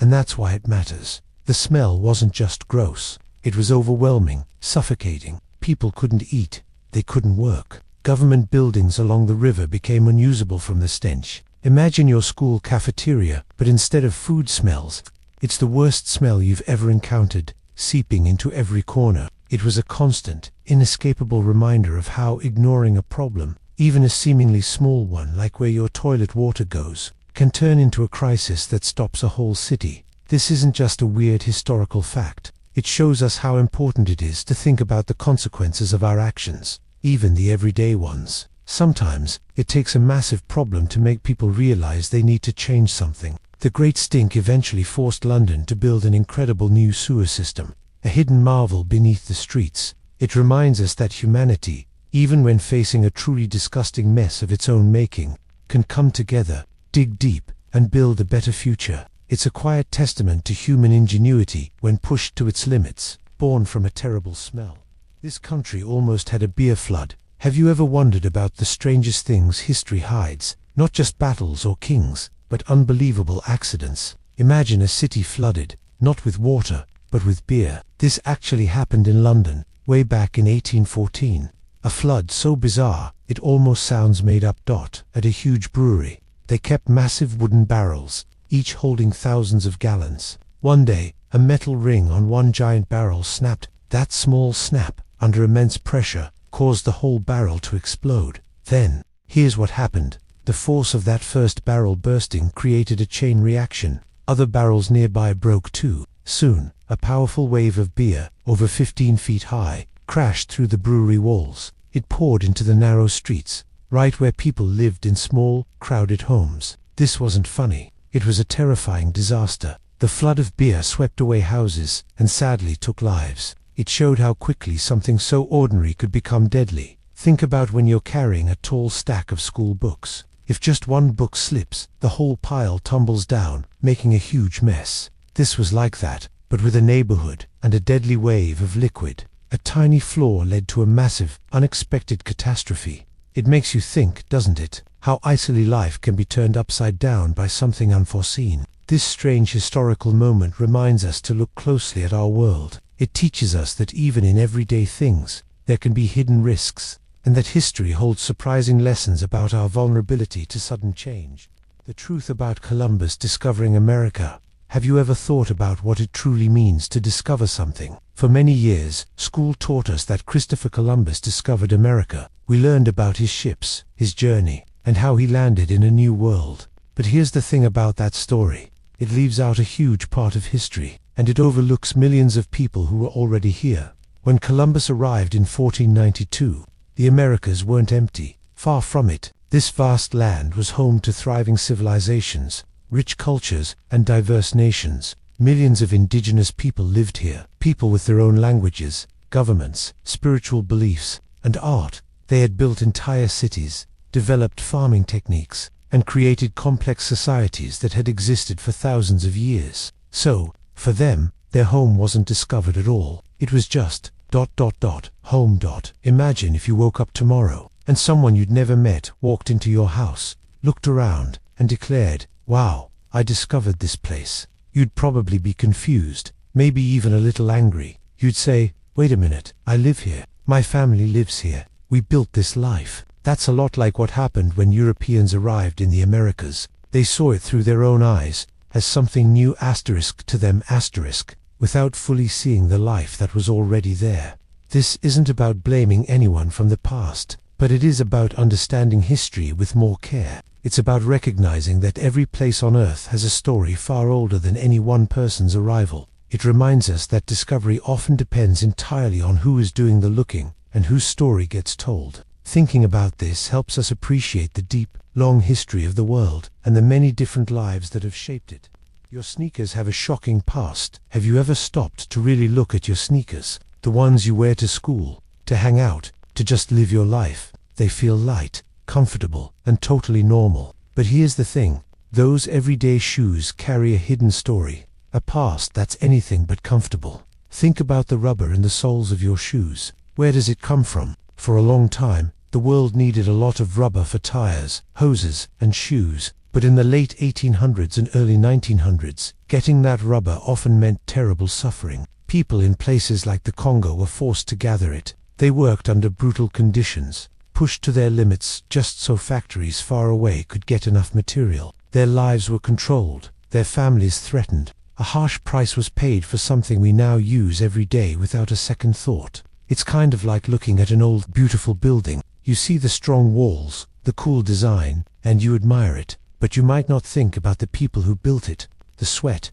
the struggles, the sacrifices involved. Maybe they were paid unfairly or worked in dangerous conditions. The beauty we see today can sometimes hide a difficult, even painful history of how it came to be. So, when you lace up your sneakers tomorrow, try to pause. Think about how something so simple can hold such a deep, challenging history. It makes you wonder, doesn't it? What other stories are hidden in the things all around us? It's a quiet reminder that our world is connected to the past in ways we often don't see, and sometimes those connections teach us important, even sad, truths about what it means to be human. The time people believed in fairy rings. You ever walked through a field or forest and seen something that just didn't quite make sense? A perfect circle of mushrooms, growing together, almost like a secret meeting spot. Today, we know these are called fairy rings, and science tells us they happen when a single fungus grows outwards from its center. But here's the thing. For a long, long time, people had a much more magical explanation. Imagine living hundreds of years ago. The world was full of mysteries. There were no cell phones, no internet, no easy answers. When people saw these strange green circles in the grass, or the sudden appearance of mushrooms in a perfect ring, their minds went to places we might call whimsical today, but that felt very real then. They believed these were places where fairies had danced all night under the moonlight, or maybe where gnomes held their tiny meetings. Some even thought these rings were gateways to another world, a place of magic and hidden creatures. And that's why it matters. This belief wasn't just a silly story. It was how people made sense of their world. When something was unexplainable, their imaginations stepped in to fill the gaps. It's like when you see a strange shadow in your room at night and your mind turns it into a monster. Just for a moment, before you realize it's your coat. Back then, every unexplained circle wasn't a coat. It was a fairy or a spirit. These beliefs offered comfort and wonder in a harsh, confusing world. They gave a kind of beauty to the unknown, connecting people to nature on a deeper, more magical level. So, while we now understand the science behind fairy rings, there's still something beautiful about those old stories. They remind us of a time when the world felt larger, more mysterious, and perhaps a little more enchanted. Humans have always looked for meaning, not just facts. And sometimes, the stories we tell ourselves can be just as important as the truths we discover. They help us dream, even when we understand. How sunglasses became a thing. Have you ever wondered why we wear sunglasses? It seems like such a simple thing, just blocking out the sun. But the story behind them is much deeper than you might think. It's about more than just comfort. It's about judgment, fairness, and hiding what's truly inside. Imagine a courtroom. Not today, but hundreds of years ago in ancient China. Judges there wore something that looked a lot like early sunglasses. These weren't for the sun though. They were made from smoky quartz, dark and mysterious. The judges wore them so no one could see their eyes. Why? Because an eye can betray a thought, a feeling, a prejudice. In those days, a judge needed to appear completely unbiased, a blank slate, truly fair to everyone. Their eyes, even a flicker of emotion, could accidentally show how they felt about an accused person. So, they covered them, creating a barrier between their inner world and the outer. Judgment. Think about how you feel when you're taking a big test. Sometimes, you might look away from the person next to you, not because you're doing anything wrong, but because you don't want them to guess if you're struggling or confident. It's a small shield. Sunglasses work a bit like that, but on a bigger stage. They hide our reactions, our fears, even our joy, from the world looking in. Later, in Hollywood, movie stars picked them up, not just for bright lights, but to keep a bit of mystery, a private space in a very public life. They let you observe without being observed. Here's the thing. Sunglasses let us control how much of ourselves we share. They can be a shield, protecting our quiet thoughts from prying eyes. They can offer a moment of peace, a little privacy in a world that often demands we show everything. And sometimes, that quiet protection is exactly what we need, allowing us to feel a little safer, a little more ourselves, even when the world feels too bright. The Roman Empire had speed bumps. Have you ever zoomed around a corner on your bike, only to hit those bumpy ridges meant to slow you down? Or perhaps you've been in a car that slows for those humps in the road. We call them speed bumps, and they're everywhere today, right? But here's the thing that might surprise you. The mighty Roman Empire, with all its grand structures and powerful legions, had its own version of them. Imagine bustling Roman streets, full of carts, people, and even chariots. It could get chaotic, fast. So, to keep things safe and orderly, the Romans built raised stone ridges into their roads, especially in busy cities or near important crossings. These weren't just random rocks. They were placed on purpose, designed to make carts and chariots slow down. They were, in essence, the original speed bumps, built into roads that still exist in parts of Europe even now. This simple fact speaks volumes about ancient people. It shows they weren't just focused on conquering lands or building grand monuments. They were also deeply concerned with everyday safety. They worried about pedestrians getting hit, about accidents, about the smooth flow of daily life. It's like our school hallway rules. We walk, not run, to keep everyone safe. Or how scientists add speed bumps to a process, carefully slowing a reaction to ensure it happens safely. And that's why it matters. This small detail, these ancient speed bumps, bridge a huge gap in time. They show us that the desire for safety, for order, for protecting one another isn't new. It's a deeply human need, one that connects us to people who lived thousands of years ago. It reminds us that even with all their differences and vast empire, the Romans were just people, trying to make their world a little safer, a little more predictable, a quiet understanding of what it means to live together, echoing through time, one careful bump at a time. The real way ancient Romans fought fires. What if your house caught fire, and the only help available was a team ready to tear down your home, not to save it, but to stop the fire from reaching others? That's closer to the grim reality for many people in ancient Rome. We often picture heroes with buckets and hoses, but, for centuries, the Roman way of fighting a large blaze was far more desperate, and in a way, deeply heartbreaking. Imagine living in a bustling city, packed tight with buildings made mostly of wood and closely joined stone. A single spark could turn into a roaring monster in minutes. Ancient Rome didn't have today's fire engines or advanced water pumps, so, when a serious fire erupted, their primary strategy wasn't to douse the flames, but to contain them. They would create what we call a firebreak by deliberately tearing down structures in the fire's path. Think about that moment. Your neighbor's home is engulfed, smoke choking the sky, and then suddenly, soldiers or workers are at your door, not with water, but with axes and hammers, ready to demolish your house. It was a terrifying, almost unthinkable choice. Lose one building to save dozens, or risk losing the entire city. This wasn't about protecting individual property. It was a brutal act of civic survival, saving lives and the very heart of the community. The sheer terror and confusion of seeing your home destroyed to save another must have been immense.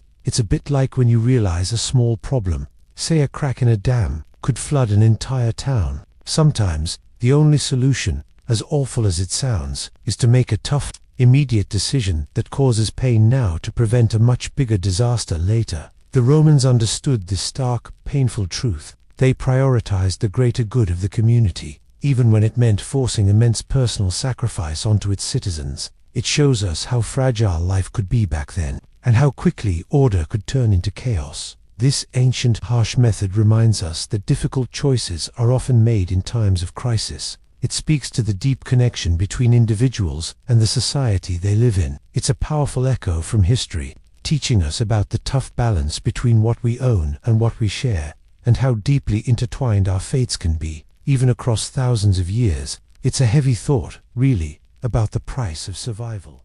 That time France sold a giant chunk of land. Have you ever stopped to think about how much one single decision, made long ago, can change everything for people living centuries later? It's a quiet power, really. Imagine this. 1 minute, a country owns a huge stretch of land, bigger than most people can even picture. The next, it's gone, sold off to another nation, not with a bang, but with a signature on a paper. This is what happened with France and the Louisiana Purchase. Back in the early 1800s, France, led by Napoleon Bonaparte, owned a massive territory in North America. It stretched from the Mississippi River all the way to the Rocky Mountains, a vast, untamed wilderness. But here's the thing. Napoleon needed money, a lot of money, and fast, to fight his wars in Europe. Meanwhile, the young United States just wanted control of the port of New Orleans so their farmers could ship goods. So, when America offered to buy New Orleans, France came back with an unexpected offer.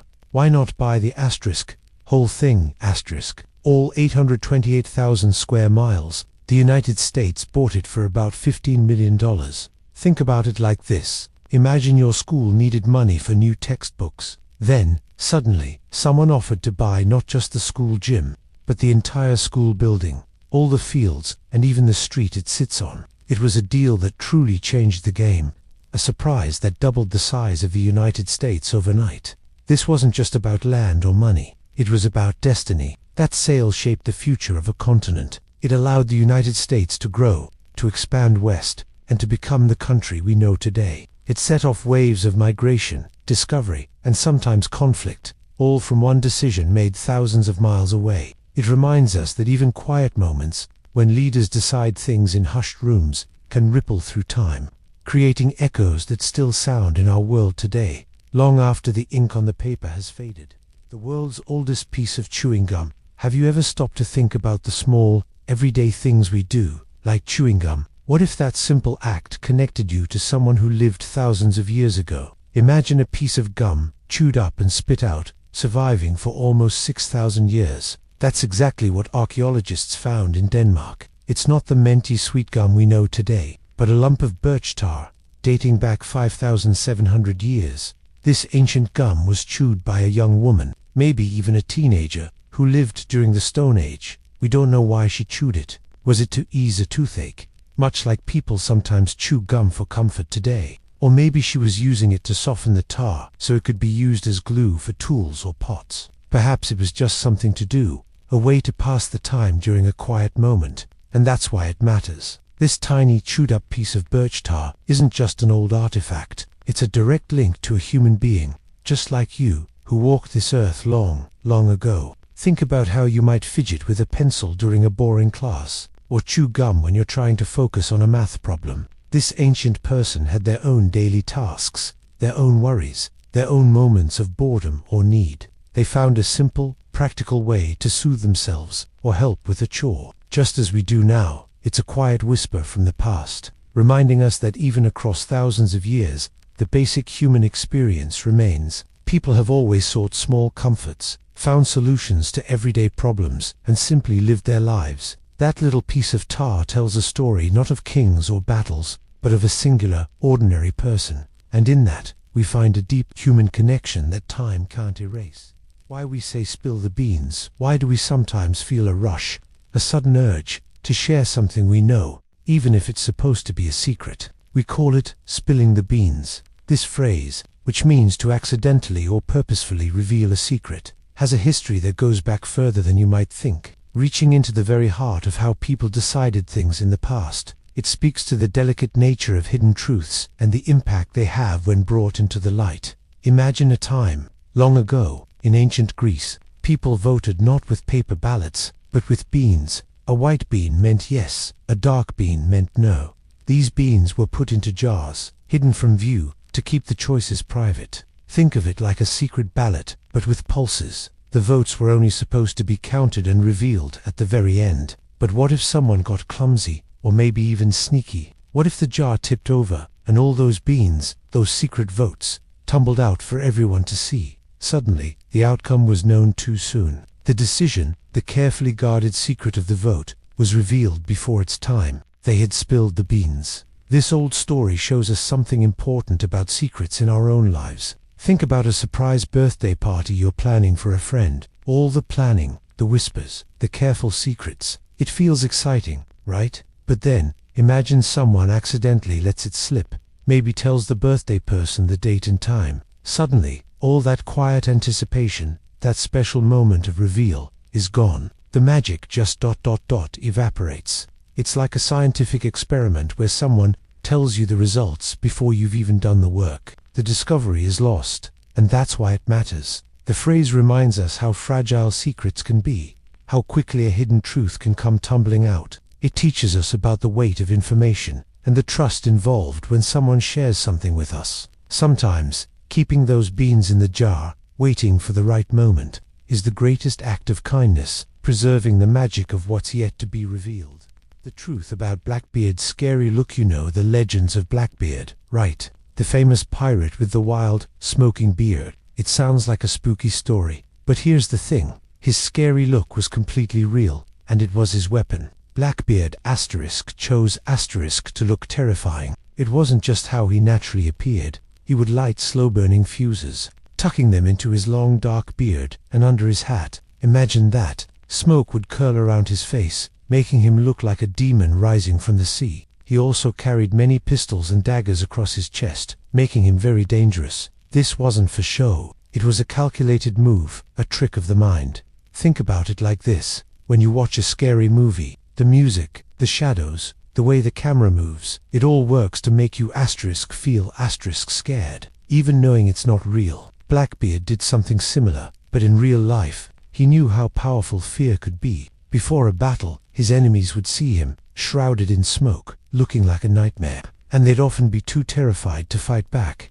People back then were often more superstitious than we are now. They believed in monsters and evil spirits. Seeing a human figure looking so unearthly, so demonic, could literally freeze them with fear. This was psychological warfare, long before that term existed. His appearance wasn't just part of him, it was a tool to win battles without even drawing his sword. So, Blackbeard's look teaches us a deep lesson. It shows how much impact our perceptions have. What we think, we see, can be just as strong, sometimes stronger, than what's truly there. It reminds us that appearances can be carefully crafted. Understanding the power of a scary image can help us look beyond the surface. It's about more than just pirates. It's about how fear works in our minds and how easily it can be used against us. People used to think tomatoes were poison. Think about your favorite pizza or a juicy burger piled with fresh tomato slices. Hard to imagine our meals without them, right? But for hundreds of years, in many parts of the world, people actually thought tomatoes were deadly. They truly believed these bright red fruits were full of poison. So here's what happened. When tomatoes first came to Europe, mostly during the 1500s, rich people started eating them. But these wealthy families often used fancy dinnerware made of pewter. Pewter contains a lot of lead. Tomatoes, it turns out, are pretty acidic. When the acidic tomato touched the lead in the plates, it pulled the lead right into the food. The rich folks would then get incredibly sick. They'd experience stomach pain, vomiting, and even death. These were actually symptoms of lead poisoning. But since tomatoes were the new food on their plates, they blamed the innocent fruit. They called it the poison apple. Meanwhile, poorer people kept eating tomatoes without a problem. That's because they couldn't afford expensive pewter plates. They ate off wooden bowls or simple ceramic dishes, which didn't have lead. So, their tomatoes were perfectly safe. It's kind of like when a new trend or idea starts at school. Maybe someone hears a rumor, and even if it's not true, it spreads fast. Everyone starts believing it because one group experienced something bad, even if the real cause was totally different. It can be tough to get people to change their minds, even with facts. This story makes you wonder, doesn't it? How many other beliefs do we hold that are based on misunderstandings, not real dangers? How often do we blame the wrong thing because we don't have all the facts? It reminds us to always look a little deeper, to question what we've been told, and to search for the whole truth. A simple tomato, once feared, now a delicious, everyday joy. It shows us that sometimes the greatest fears come from the simplest mix. The first traffic lights were super basic. Have you ever really looked at a traffic light? Just a simple thing, right? Red, yellow, green. We follow its silent commands every single day without a second thought. But here's the thing. These complex systems started out so incredibly simple, almost crude. Imagine a world before them, a busy street full of horse-drawn carriages, people walking, and a few noisy new cars. It was chaos. Collisions were common, and simply crossing the road could be a real danger. So, in London, way back in 1868, they tried something new. It wasn't electric. Instead, it was a gas-powered lantern, lit with red and green lights, much like signals used for trains. A police officer stood there, turning it by hand. Red meant stop, green meant caution. Simple, but it was also dangerous. A gas leak caused it to explode just a month later, hurting the officer. It shows how even the simplest idea for safety can have risks. Think about a crowded school hallway between classes. Everyone wants to get somewhere fast. If there were no unspoken rules, like walking on one side or waiting your turn at a door, it would be a mess, right? Early traffic lights were like that. They were a first attempt to bring a little order to a rapidly growing, messy world. They were a visible agreement, a silent promise between everyone using the road. We will all follow this simple signal for the safety of all. It's easy to dismiss these early attempts as silly or ineffective, but they hold a quiet wisdom. They remind us that big, complicated solutions often begin with a small, imperfect idea, sparked by a basic human need. That need is for safety, for understanding, and for a way to move through life's busy paths together, without constant collisions. Even a broken, gas-powered lantern was a dream for a safer tomorrow, and that's why it matters. A library that was a bookshop. Kinda, have you ever wondered how libraries began? Today, we walk into a library, grab a book, and check it out for free. But here's the thing, it wasn't always like that, especially long ago. Picture a room filled with precious scrolls, ancient writings. Was it a library as we know it, or more like a special shop? Before printing presses, every book was incredibly special. Each was copied by hand, word by word, by a scribe. It took ages, So, these books, often scrolls, were rare and expensive. Wealthy people or powerful temples owned big collections. If you wanted to read one, you often paid for access. Sometimes, if lucky, you paid for a copy to be made. It felt like a custom bookshop, ordering a unique, handmade item. This isn't just about money, it's about who learned. For centuries, knowledge was controlled. Few people could read, and fewer still owned many books. Imagine if only a few had the internet, and you paid just to see a website. That's how it felt. Information was power, not freely shared. Think about a small gallery with rare art. You can look at the paintings, but to take one home, you buy it. And maybe, if you're a student, they let you study a painting for a few hours. That's like those ancient places. They held treasures, knowing their value. It makes you think, doesn't it? How amazing we have libraries now, where anyone can walk in, free, to pick up almost any book. This journey from hidden, paid knowledge to open, free learning is a huge shift in history. It reminds us how important it is that everyone gets to learn and read. It's a quiet, beautiful shift that changed the world. The real reason for trick-or-treating voiceover, you know how it feels when the air gets crisp in autumn, and the nights draw in, and then Halloween comes, with all its costumes and candy. It feels like pure fun, right? Just kids running around, getting treats. But here's the thing, this tradition, the one we call trick-or-treating, it carries something much older, something deep inside us that has lasted for centuries. Imagine a time, long, long ago, when people believed the veil between our world and the spirit world grew thin on certain nights. This was especially true on a night called Samhain, celebrated by the ancient Celts. They thought spirits, both good and bad, could wander among the living, and that felt scary, really scary.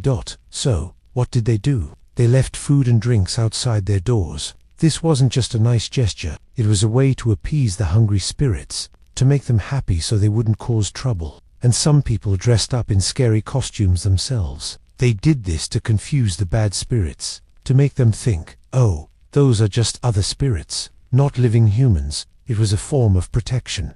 Think about how you might feel if you were walking alone in the dark, and you heard a strange sound. Your heart might race, and you'd want to feel safe, right? That's kind of what people felt. They wanted safety from the unknown. So, giving out food or treats became a way to get protection from bad luck, or the trick of a wandering spirit. It evolved over time. Later, people would go door to door, asking for soul cakes in exchange for prayers for the dead. It was still about remembering those who had passed on and sharing kindness. So, when you hold that candy bag, know it's more than just sugar. It's a whisper from the past, a quiet echo of human fears and hopes. It's about how we've always tried to make sense of the unknown, to feel connected, and to find comfort together, even in the face of what we can't fully understand. And that's a pretty powerful feeling, isn't it?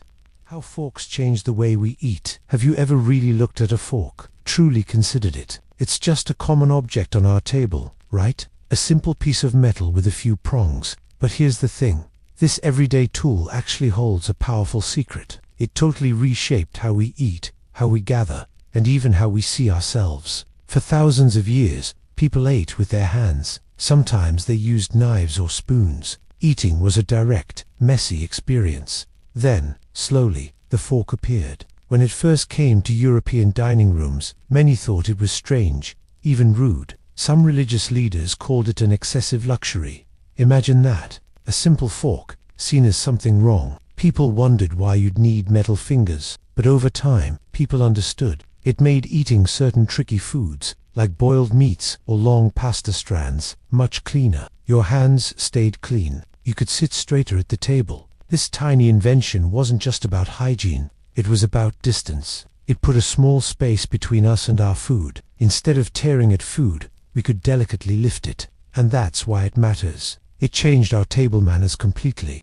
It made eating a more controlled, almost graceful act. Think about eating a big plate of spaghetti without a fork. It would be a slippery, tangled mess. A fork lets you neatly twirl it, lift it, and enjoy each bite with ease. It gives you order and control, letting you savor your meal differently. So, this humble, often ignored tool shifted our entire world of dining. It shows us that even the smallest changes can ripple outwards, changing not just what we do, but how we do it. and in that how, we find new social rules and a deeper understanding of ourselves. It teaches us to look closer at ordinary things, because sometimes they hold the biggest stories about the human journey.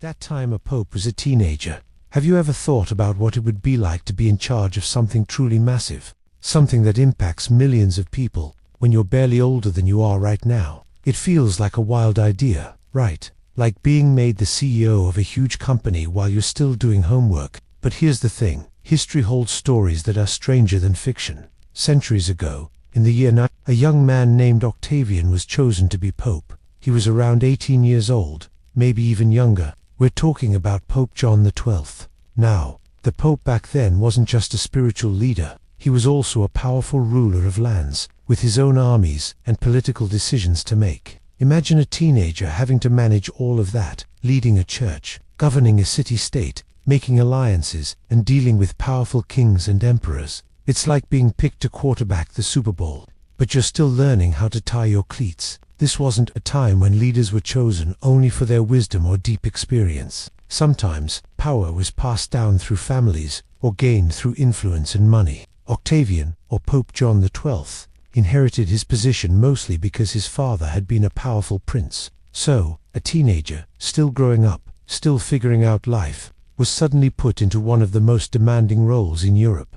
This story makes you pause and think, what does it truly mean to lead? Is it just about the title you hold, or the wisdom you've gathered? It's a quiet reminder that people, no matter their position, are complex, and sometimes, the weight of a huge job lands on shoulders that are simply too young. It shows us that history isn't always a straight line. Sometimes it's messy, very human, and full of moments where huge responsibility met inexperience. It leaves us with lessons about what real leadership truly demands from someone.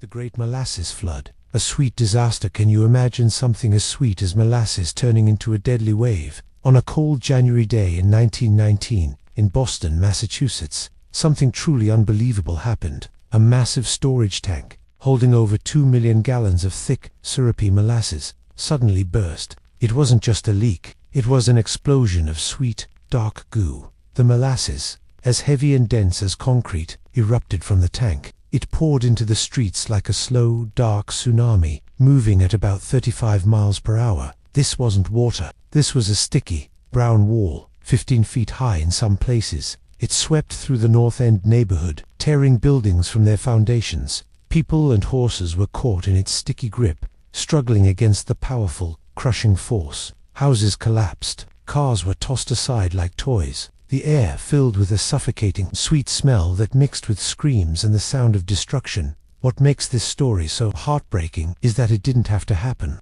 The tank was poorly built. People had warned about strange groaning noises and cracks appearing on its sides, but those warnings were ignored. Think of it like a tiny crack you see in a bicycle chain. You might think, it's fine, it's just a small crack. But if you keep riding and don't fix it, that small crack can lead to the whole chain breaking, maybe even causing a bad accident. The molasses tank was like that, but on a massive, tragic scale. Someone decided to save money, to overlook problems, and 21 people lost their lives because of it. The city was coated in molasses, making rescue efforts almost impossible. Everything was sticky, slippery, and heavy. It took weeks, even months, to clean up, and for years afterward, on hot summer days, people said you could still smell the faint sweetness in the air. This strange, terrible event reminds us how human choices, even small ones like ignoring a warning, can have huge, devastating consequences. It teaches us to pay attention, to care about how things are built, and to remember that safety is never something to ignore, even when everything seems sweet and ordinary. Why we have leap years? It's all about time. Have you ever stopped to think about time? Really think about it. How we organize our days, weeks, and years. What if the universe didn't quite fit into our neat little boxes? This is where leap years come in. A quiet correction we make to stay in tune with the cosmos. The thing is, the Earth doesn't take exactly 365 days to orbit the Sun. It takes a little longer, about 365 days and almost 6 hours. That extra bit might seem tiny, but over time, it adds up. Imagine if we just ignored those extra hours. Our calendars would slowly, quietly, drift out of sync with the seasons. After a few years, summer might start showing up in what we call spring, and winter would arrive when our calendar still says autumn. It would throw everything off, planting crops, celebrating holidays, even just knowing what clothes to wear. For ancient civilizations, who relied on the sun for everything, this wasn't just an inconvenience. It was a deep problem that messed with their entire way of life. People, thousands of years ago, watched the sky, charting the stars and the sun's path with incredible care. They saw this tiny mismatch. Julius Caesar tried to fix it with his calendar, but even that wasn't perfect. Later, a new calendar, the Gregorian one we use today, added the leap year rule we know. An extra day, February 29th, almost every 4 years. It's a collective effort, across centuries, to keep our human-made time aligned with the Earth's timeless journey. Think of it like this: your favorite song, playing on a record player that's just a tiny bit too slow. One song, you might not notice, but after an entire album, or a whole concert, everything would be off-key, out of rhythm. Leap years are like making a subtle speed adjustment, a gentle correction to keep the music of our lives playing in perfect harmony with the universe's grand orchestra. It's a humble reminder of how precise the natural world is, and how deeply we try to understand and belong to its rhythm. It tells us that even the best systems need a little grace, a moment to catch up, to keep us connected to the ancient, profound dance of the earth around the sun. The city where cats were worshipped. Have you ever stopped to think how much we depend on the little things around us? What if one of those little things became something truly sacred, something worshipped? For the people of ancient Egypt, especially in a city called Bubastis, cats were not just pets. They were seen as living deities. Here's the thing: ancient Egypt was a place full of dangers. Rats and snakes could ruin food supplies, spread sickness, and threaten lives. But cats, they were natural hunters, silent and graceful, keeping these dangers away. Because of this vital role, protecting homes and harvests, people started to see cats as much more than animals. They saw them as guardians, symbols of life and protection. This deep feeling led to the worship of Bastet, a goddess often shown with the head of a cat. She was linked to protection, fertility, and joy. In Bubastis, her main city, cats were treated with incredible respect. Hurting a cat, even by accident, could lead to severe punishment, sometimes even death. When a beloved cat died, families would mourn deeply, shaving their eyebrows as a sign of grief. And the cats themselves were often mummified, just like humans. This shows how much they meant. Think about how much comfort a special stuffed animal brought you when you were little, protecting you from imaginary monsters in the dark. Now, imagine that feeling, but for an entire civilization, seeing real living cats as protectors against real, dangerous threats, like disease-carrying rats and venomous snakes. It was a profound sense of gratitude and spiritual connection. This history shows us how our fears and our hopes can shape what we value, and even what we consider divine. It makes you wonder, doesn't it, about the unexpected ways humans have found meaning and comfort in the world around them, often in the most humble and beautiful forms. Before pens, people wrote with feathers. Think about how easy it is to write something today.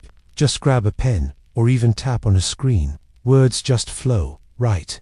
We barely think about the tool in our hand. But for hundreds of years, writing was a much slower, more deliberate act. Before the pens we know, before even pencils, people wrote with feathers. Real bird feathers, often from geese or swans, were carefully chosen, trimmed, and shaped into what we call quills.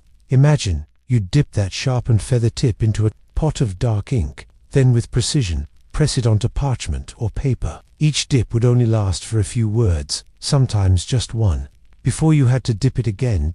Think about the immense care, the focused attention, for every single letter. Writing wasn't about speed. It was a physical and mental commitment. No quick notes, no casual scribbles. Each sentence was built with patience, almost like an artist's painting. This effort meant anything written down carried a deep weight. It had to be important enough to be worth all that painstaking work. Imagine a world where every book, every letter, every historical record was created this way. Here's the thing. It's a bit like comparing a super-fast text to writing a thoughtful letter by hand. With a text, words fly. With a handwritten letter, you choose each word. You feel the paper. You make sure it looks right. The quill made all asterisk writing feel like that slow, intentional letter. It wasn't just about sharing information. It was about truly crafting it. So, it makes you wonder, doesn't it? Did people choose their words with more seriousness when each one took so much labor? Perhaps the very slowness of writing allowed thoughts to deepen, to settle, before they were put down forever. History wasn't just recorded, it was crafted asterisk, with incredible focus, one delicate featherstroke at a time. And when we look at those ancient documents, we can almost feel the quiet presence of the person who wrote it, touching a time when words truly carried the weight of the hand that formed them. The inventor of cotton candy had a sweet job. Have you ever really thought about cotton candy? That sugary cloud, melting on your tongue at a fair or a circus. It feels like magic, right? A puff of sweetness that barely weighs anything. But who do you think invented something so purely, wonderfully sweet? You might picture a candy maker, maybe someone with sticky hands and a white apron, experimenting in a kitchen. Here's the thing. The person who helped bring cotton candy to the world was actually a dentist. His name was William Morrison. Yes, a dentist. The very person who tells you to brush your teeth and avoid too much sugar. And that's pretty wild, isn't it? He worked with a confectioner, John C. Wharton, to create what they first called fairy floss. They introduced it at the 1904 World's Fair in St. Louis, and it was a huge hit. They sold thousands of boxes. That this isn't just a strange historical footnote. It makes you think about people. It shows us that life isn't always so clear. Someone can dedicate their life to dental health, but also have a part in making one of the most sugary treats imaginable. It's like when a really serious science teacher, might secretly be an amazing artist, painting colorful landscapes in their spare time, or a basketball player who also loves to write poetry. People are full of surprises. Their interests don't always fit neatly into one box. So, the next time you see that fluffy treat, maybe you can remember Dr. Morrison, and maybe you can think about how people hold many different ideas and passions inside them. It reminds us that creativity and innovation can come from anyone, in any job, even from places you'd least expect. It shows that sometimes the things that seem contradictory can actually exist together, creating something truly unique and, in this case, incredibly sweet. It's about finding wonder in unexpected connections. The real story behind the Star-Spangled Banner. Have you ever really stopped to think about our national anthem? Beyond just the tune, what feelings does it stir when you hear it? For a lot of us, it's just that song before a game or an event. But the real story behind it is wrapped in something much deeper, a desperate, almost unbelievable hope that still echoes today. This famous anthem wasn't first written as a song. It started as a poem, penned by a lawyer named Francis Scott Key during the War of 1812. Imagine this scene. It's September 1814. British forces are attacking Fort McHenry in Baltimore. Key was on a ship nearby, trying to arrange a prisoner exchange. He watched the battle unfold all night long. The sky was lit up by explosions. Cannon fire roared constantly. Thick smoke covered everything. He couldn't see the American flag through the darkness and chaos. He didn't know if his country's fight was still going on, or if the fort had fallen. It's kind of like being in a really big competition, maybe a championship game, and the lights suddenly go out. You're in the middle of the play, and everything stops. You can hear the sounds of things happening around you, but you can't see anything. You wonder if your team is still okay, if they're still in the game, or if it's all over. That stomach-dropping suspense, but on a national scale, is what Key felt. As dawn finally broke, the smoke slowly began to clear. Key strained his eyes through the morning mist, and there it was. Not the smaller storm flag, which often flew at night, but a huge American flag, still proudly waving over the fort. It had survived the night of intense fighting. This sight filled him with such a powerful rush of relief and profound pride that he immediately began to write. His poem, Defense of Fort McHenry, captures that exact, unforgettable moment. It asks the vital question of whether the flag was still there, and then celebrates the overwhelming joy when it appeared. So, the anthem isn't just about a flag or a battle. It's about enduring through incredible uncertainty, about holding on to hope even when things look lost. It's a powerful reminder that sometimes the simple act of something still standing can be the most moving victory of all. Why weddings have best men and bridesmaids. Have you ever been to a wedding and wondered why a group of people stand right next to the couple? It seems like a simple tradition, but here's the thing. It tells a powerful story about friendship and support that goes back ages. Think of it this way. Getting married is a huge step.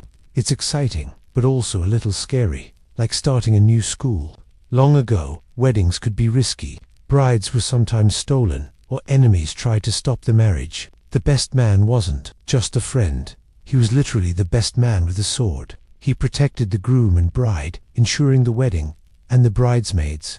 They wore dresses similar to the bride's. This wasn't just for style. It was meant to confuse evil spirits, or make it harder to tell who the real bride was if someone tried to snatch her. It shielded her, offering camouflage and protection. Today, we don't usually worry about sword fights or evil spirits, but the core idea is still there. Your best man and bridesmaids are your closest friends, your most trusted allies. They stand with you not to fight off danger, but to offer emotional support, calm your nerves, and share your joy. They are your witnesses. It's like when you're trying out for a sports team or performing in a school play. You bring your friends or family along for support. Right. They cheer you on, remind you to breathe, and just being there makes you feel stronger. That's exactly what these roles are about. Being present. Being a rock. So, when you see a best man and bridesmaids at a wedding, know that you're watching a living tradition.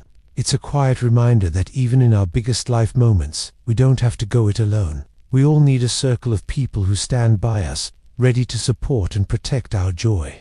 It shows us how deeply we rely on each other, and how beautiful that connection truly is. That time a war was fought over a bucket can. You imagine a whole war starting over something as ordinary as a wooden bucket. It sounds kind of silly, right? But here's the thing. Sometimes, the smallest objects can hold the biggest feelings, especially when there are years of grudges underneath. Back in 1325, in Italy, two rival cities, Modena and Bologna, were locked in a constant, simmering anger. They didn't like each other much. One day, some soldiers from Modena sneaked into Bologna. They didn't steal gold or powerful weapons. They took a wooden bucket from a public well, just a bucket, and then they went back to Modena, maybe laughing about it. But for Bologna, this wasn't just about a lost bucket. It was an insult, a direct challenge. It felt like someone had walked into their house and casually stolen their most ordinary, everyday thing, just to show they could. It wasn't the value of the bucket, it was the disrespect. And that's why it matters. Think about it like this. Maybe you've had a fight with a friend or a sibling. It seems to start over who took the last cookie, or who left a mess. But often, it's not really about the cookie or the mess, is it? It's about feeling ignored, or like your feelings don't count, or remembering some old argument you thought was over. The cookie is just the thing that finally made all those other feelings spill out. That's what happened with the bucket. It was the spark that lit a much larger fire of pride, territory, and old resentments between the two cities. The actual bucket, it's still in Modena today, a dusty, silent reminder. It teaches us that what we see on the surface, a stolen bucket, a forgotten cookie, is rarely the whole story. Real conflicts often hide much deeper, quieter hurts. The world's first newspaper was from Rome. Have you ever thought about how we find out what's happening in the world? Today, it's easy. We scroll through phones, watch TV, or hear it from friends. But what about long ago? How did people in ancient times know what their leaders were doing, or what battles had been won? It turns out, the idea of a newspaper isn't as new as you might think. Imagine walking through ancient Rome, centuries before phones or even printing presses existed. Here's what happened. They had something called asterisk, acta diurna, asterisk. That's Latin for daily acts. It wasn't a paper you held in your hands, not like the newspapers we see today. Instead, these were public notices, carved into stone or metal, or written on large white boards. They were put up in busy places, like the Roman Forum, for everyone to read. These daily acts told people about new laws, court rulings, even important births or deaths among the powerful. Think about your school's bulletin board, or even a group chat where everyone shares important messages. It's that same basic human need, to be in the know, to understand the world around us. Back then, it meant the emperor's decisions weren't just whispered secrets, they were announced. This simple act of putting news out there for the public changed things. It gave ordinary people a window into power, a sense of belonging to something bigger. It makes you wonder, doesn't it, that long before Wi-Fi or even books were common, people found a way to connect through shared information. It shows us how deeply we want to understand our world, and how powerful it is when we all get to hear the story together. It's a quiet reminder that the hunger for knowledge, for connection, has always been part of us. How post-it notes were invented by mistake. Asterisk, asterisk. How post-it notes were invented by mistake. Asterisk, asterisk. Have you ever messed something up? Thought it was a complete failure, only for it to become surprisingly good later, like a wrong turn on a walk that leads you to an amazing hidden park. Sometimes, the world's most useful things come from moments like that. Take the simple post-it note. Those colorful squares that stick, then peel off clean. We use them every day. But here's the real story. They started with a scientific oops. In 1968, a scientist named Spencer Silver at 3 meters was trying to make a super strong industrial glue. Instead, he got the opposite. He made a weak adhesive. It held things gently, and you could easily remove them without damage. For years, this failed glue just sat on a shelf. Then, in 1974, another 3 meters scientist, Art Fry, sang in a church choir. His paper bookmarks kept falling out of his hymn book. He wished for a bookmark that would stick, but not permanently. Suddenly, he remembered Spencer's weird, weak glue. What one person saw as a problem, another saw as a brilliant solution. It wasn't about failing to make strong glue. It was about accidentally creating something entirely new and useful. This shows us mistakes aren't always dead ends. Sometimes, they're just unexpected detours leading to a better, unforeseen invention. Think about a chef accidentally mixing ingredients, discovering a delicious new flavor. Or in a video game, a bug makes a character move unexpectedly, but developers realize it could be a cool, new ability. Often, big discoveries happen when an experiment doesn't go as planned, and someone is curious enough to notice the wrong result. It truly makes you think, doesn't it? How many amazing things might we miss because we only look for one specific outcome? This story reminds us to pause, to look closer when things don't go as planned. What seems like a failure can be a hidden possibility, waiting for a curious mind to discover it. It teaches us to be open to all kinds of possibilities.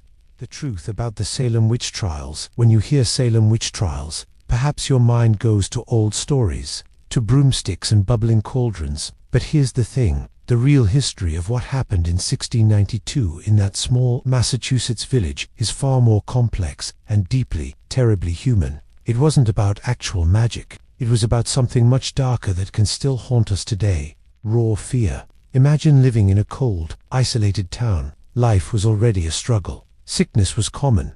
Food was scarce. And a strict religious faith made people believe evil forces were always lurking. They saw signs of the devil everywhere. So, when some young girls began to suffer strange fits and blamed their neighbors, a chilling panic took hold. This fear spread like wildfire through dry woods. Whispers turned to shouts. Suspicion grew into accusations against anyone seen as different, or anyone who had perhaps made an enemy. People were put on trial with little real evidence. They were pressured to confess to witchcraft, even if it was a lie. Confession was sometimes the only way to save themselves, though it cost them their name and freedom. But if they refused to confess, they were seen as defiantly evil, making their situation worse. This is a bit like when a mean rumor spreads through your school. One person believes it, then another, and soon a whole group is convinced, even with no proof. The fear of disagreeing, or becoming a target yourself, can make people go along with things they know aren't right. In Salem, this dangerous group mentality meant the difference between life and death. So many innocent lives were tragically caught.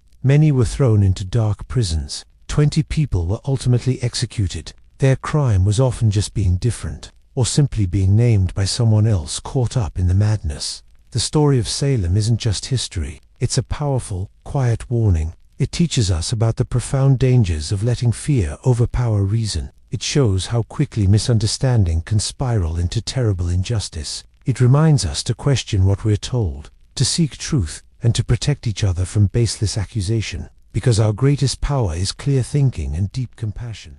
People used to wear perfume to hide smells. Have you ever stopped to think about why we wear perfume or cologne? Today, it's mostly about smelling nice, making a good impression, or just feeling good about ourselves. But what if I told you that, for a very long time in history, perfume wasn't just about smelling good.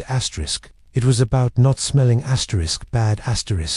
Imagine a world where most people rarely bathed, where streets had no proper sewage systems, and waste was often just thrown out of windows. The air itself could be heavy with the scent of unwashed bodies, animal droppings, and garbage. It's hard for us to picture now, with our daily showers and clean public spaces, But for centuries, this was the everyday reality for almost everyone. Here's the thing. People still wanted to feel a bit better, to mask the unpleasant reality of their surroundings and their own bodies. They turned to perfumes, often strong, heavy scents made from flowers, spices, and exotic oils. These weren't subtle. They were meant to overpower, to create a kind of scented shield against the world's. Think about it like this. After a really tough gym class, when you're feeling a bit sweaty, you might use deodorant or a body spray. Right, that's a small, modern echo of a much bigger need from the past. People weren't just covering up a little sweat. They were trying to hide the smells of an entire era. The idea of bathing regularly, and the connection between cleanliness and health, is actually quite new in history. For a long time, many believed that water could open up pores and let disease into the body. So, they avoided it. This meant that what we now see as luxurious scents were once a practical necessity, a way to navigate a world that smelled very, very different from ours. It reminds us that our senses, especially smell, are deeply tied to how we live and survive. Maybe those ancient people just wanted a moment of peace from the constant, overwhelming odors, a tiny bit of beauty in a world that could be very harsh on the nose. Their perfume wasn't just a fashion statement. It was a quiet act of self-preservation, a wish for a better-smelling world. The city that was built on a lake. Have you ever stopped to think about what it truly means to build something that lasts? To build so well, it seems to defy nature itself. Imagine a bustling, vibrant city, not on solid ground, but gently floating, held firm by a vast, shimmering lake. It sounds like a dream, something truly impossible. But this was the reality of Tenochtitlan, the powerful Aztec capital, founded in the 14th century. Where Mexico City stands, there was once a shallow, salty lake. The Aztecs didn't have easy land, but they had a deep, unshakable vision, guided by a sacred prophecy. Their will was stronger than the water itself. They didn't just settle. They created their land, engineering an entire city right out of the lake itself. They built huge artificial islands called chinampas, floating gardens, anchored by carefully planted trees. They created complex causeways and bridges to connect everything, allowing their civilization to thrive. It wasn't just building, it was profound imagination and incredible determination. It shows how human ingenuity, driven by deep belief, can transform challenging landscapes into something truly magnificent and enduring.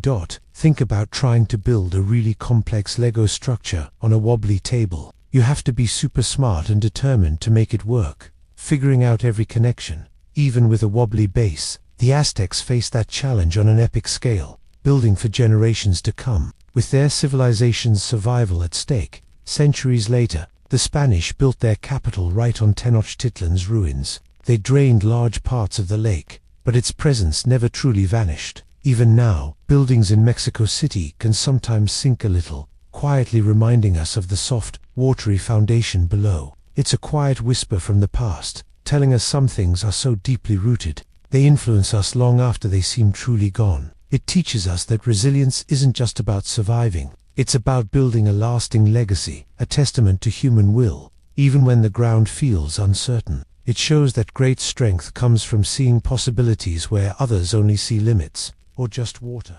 Why we knock on doors before entering. Have you ever really stopped to think about why we knock on a door before just walking in? It's something we all do, a simple habit, right? But this everyday action is actually much deeper than just making a sound. When your knuckles tap the wood, you're not just making noise, you're sending a quiet message. You are asking permission. For a long, long time, people have understood that a home, a room, even a personal corner, represents someone's private world. It's where thoughts are free and feelings are personal. Our homes are seen as our most important safe zones, protected from the outside. To just burst into someone's space without warning feels wrong. It's like suddenly appearing inside their personal bubble, which can feel startling, maybe even a little invaded. So, knocking became this quiet understanding. It's a way to say, hey, I'm here. Are you ready for me to step into your space? Think about it like this. Imagine you're deeply focused on something important, lost in a game or a tough thought. You're completely in your own head. Suddenly,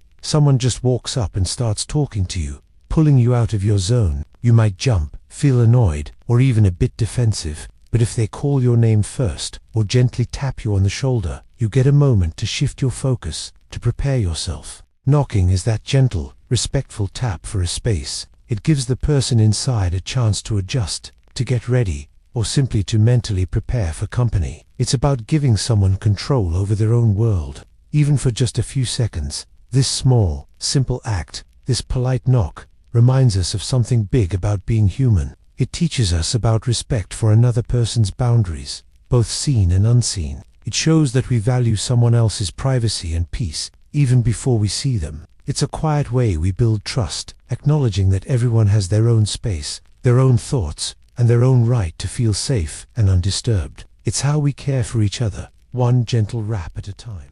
The strange history of the zipper.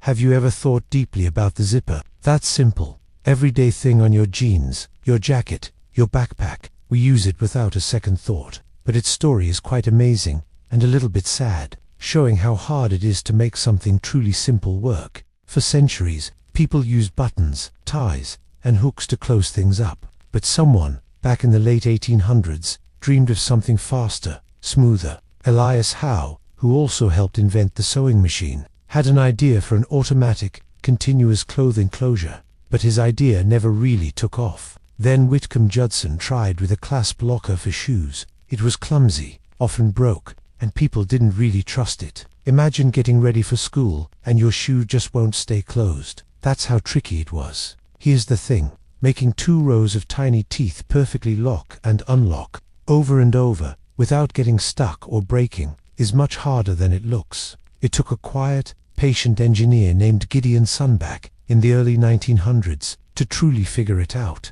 He refined the design, making the tiny scoops and dips that we recognize today. His invention was so good, it was called the separable fastener, and it really started to get noticed in the 1920s. First on boots, then on tobacco pouches, and eventually, our clothes. Think about it like this. A zipper is a lot like trust between friends. It needs both sides to line up perfectly, to connect smoothly, and to hold strong when you need it to. If one side is off, or the pull isn't gentle, things can get stuck, or even break apart. So this small, humble invention, born from a need for quickness and neatness, shows us something important. It reminds us that even the simplest things we rely on every day often have a long, tough history behind them. They are proof of human patience, of not giving up, and of the silent beauty in solutions that just work. It makes you think about all the unseen effort in the world around you, doesn't it?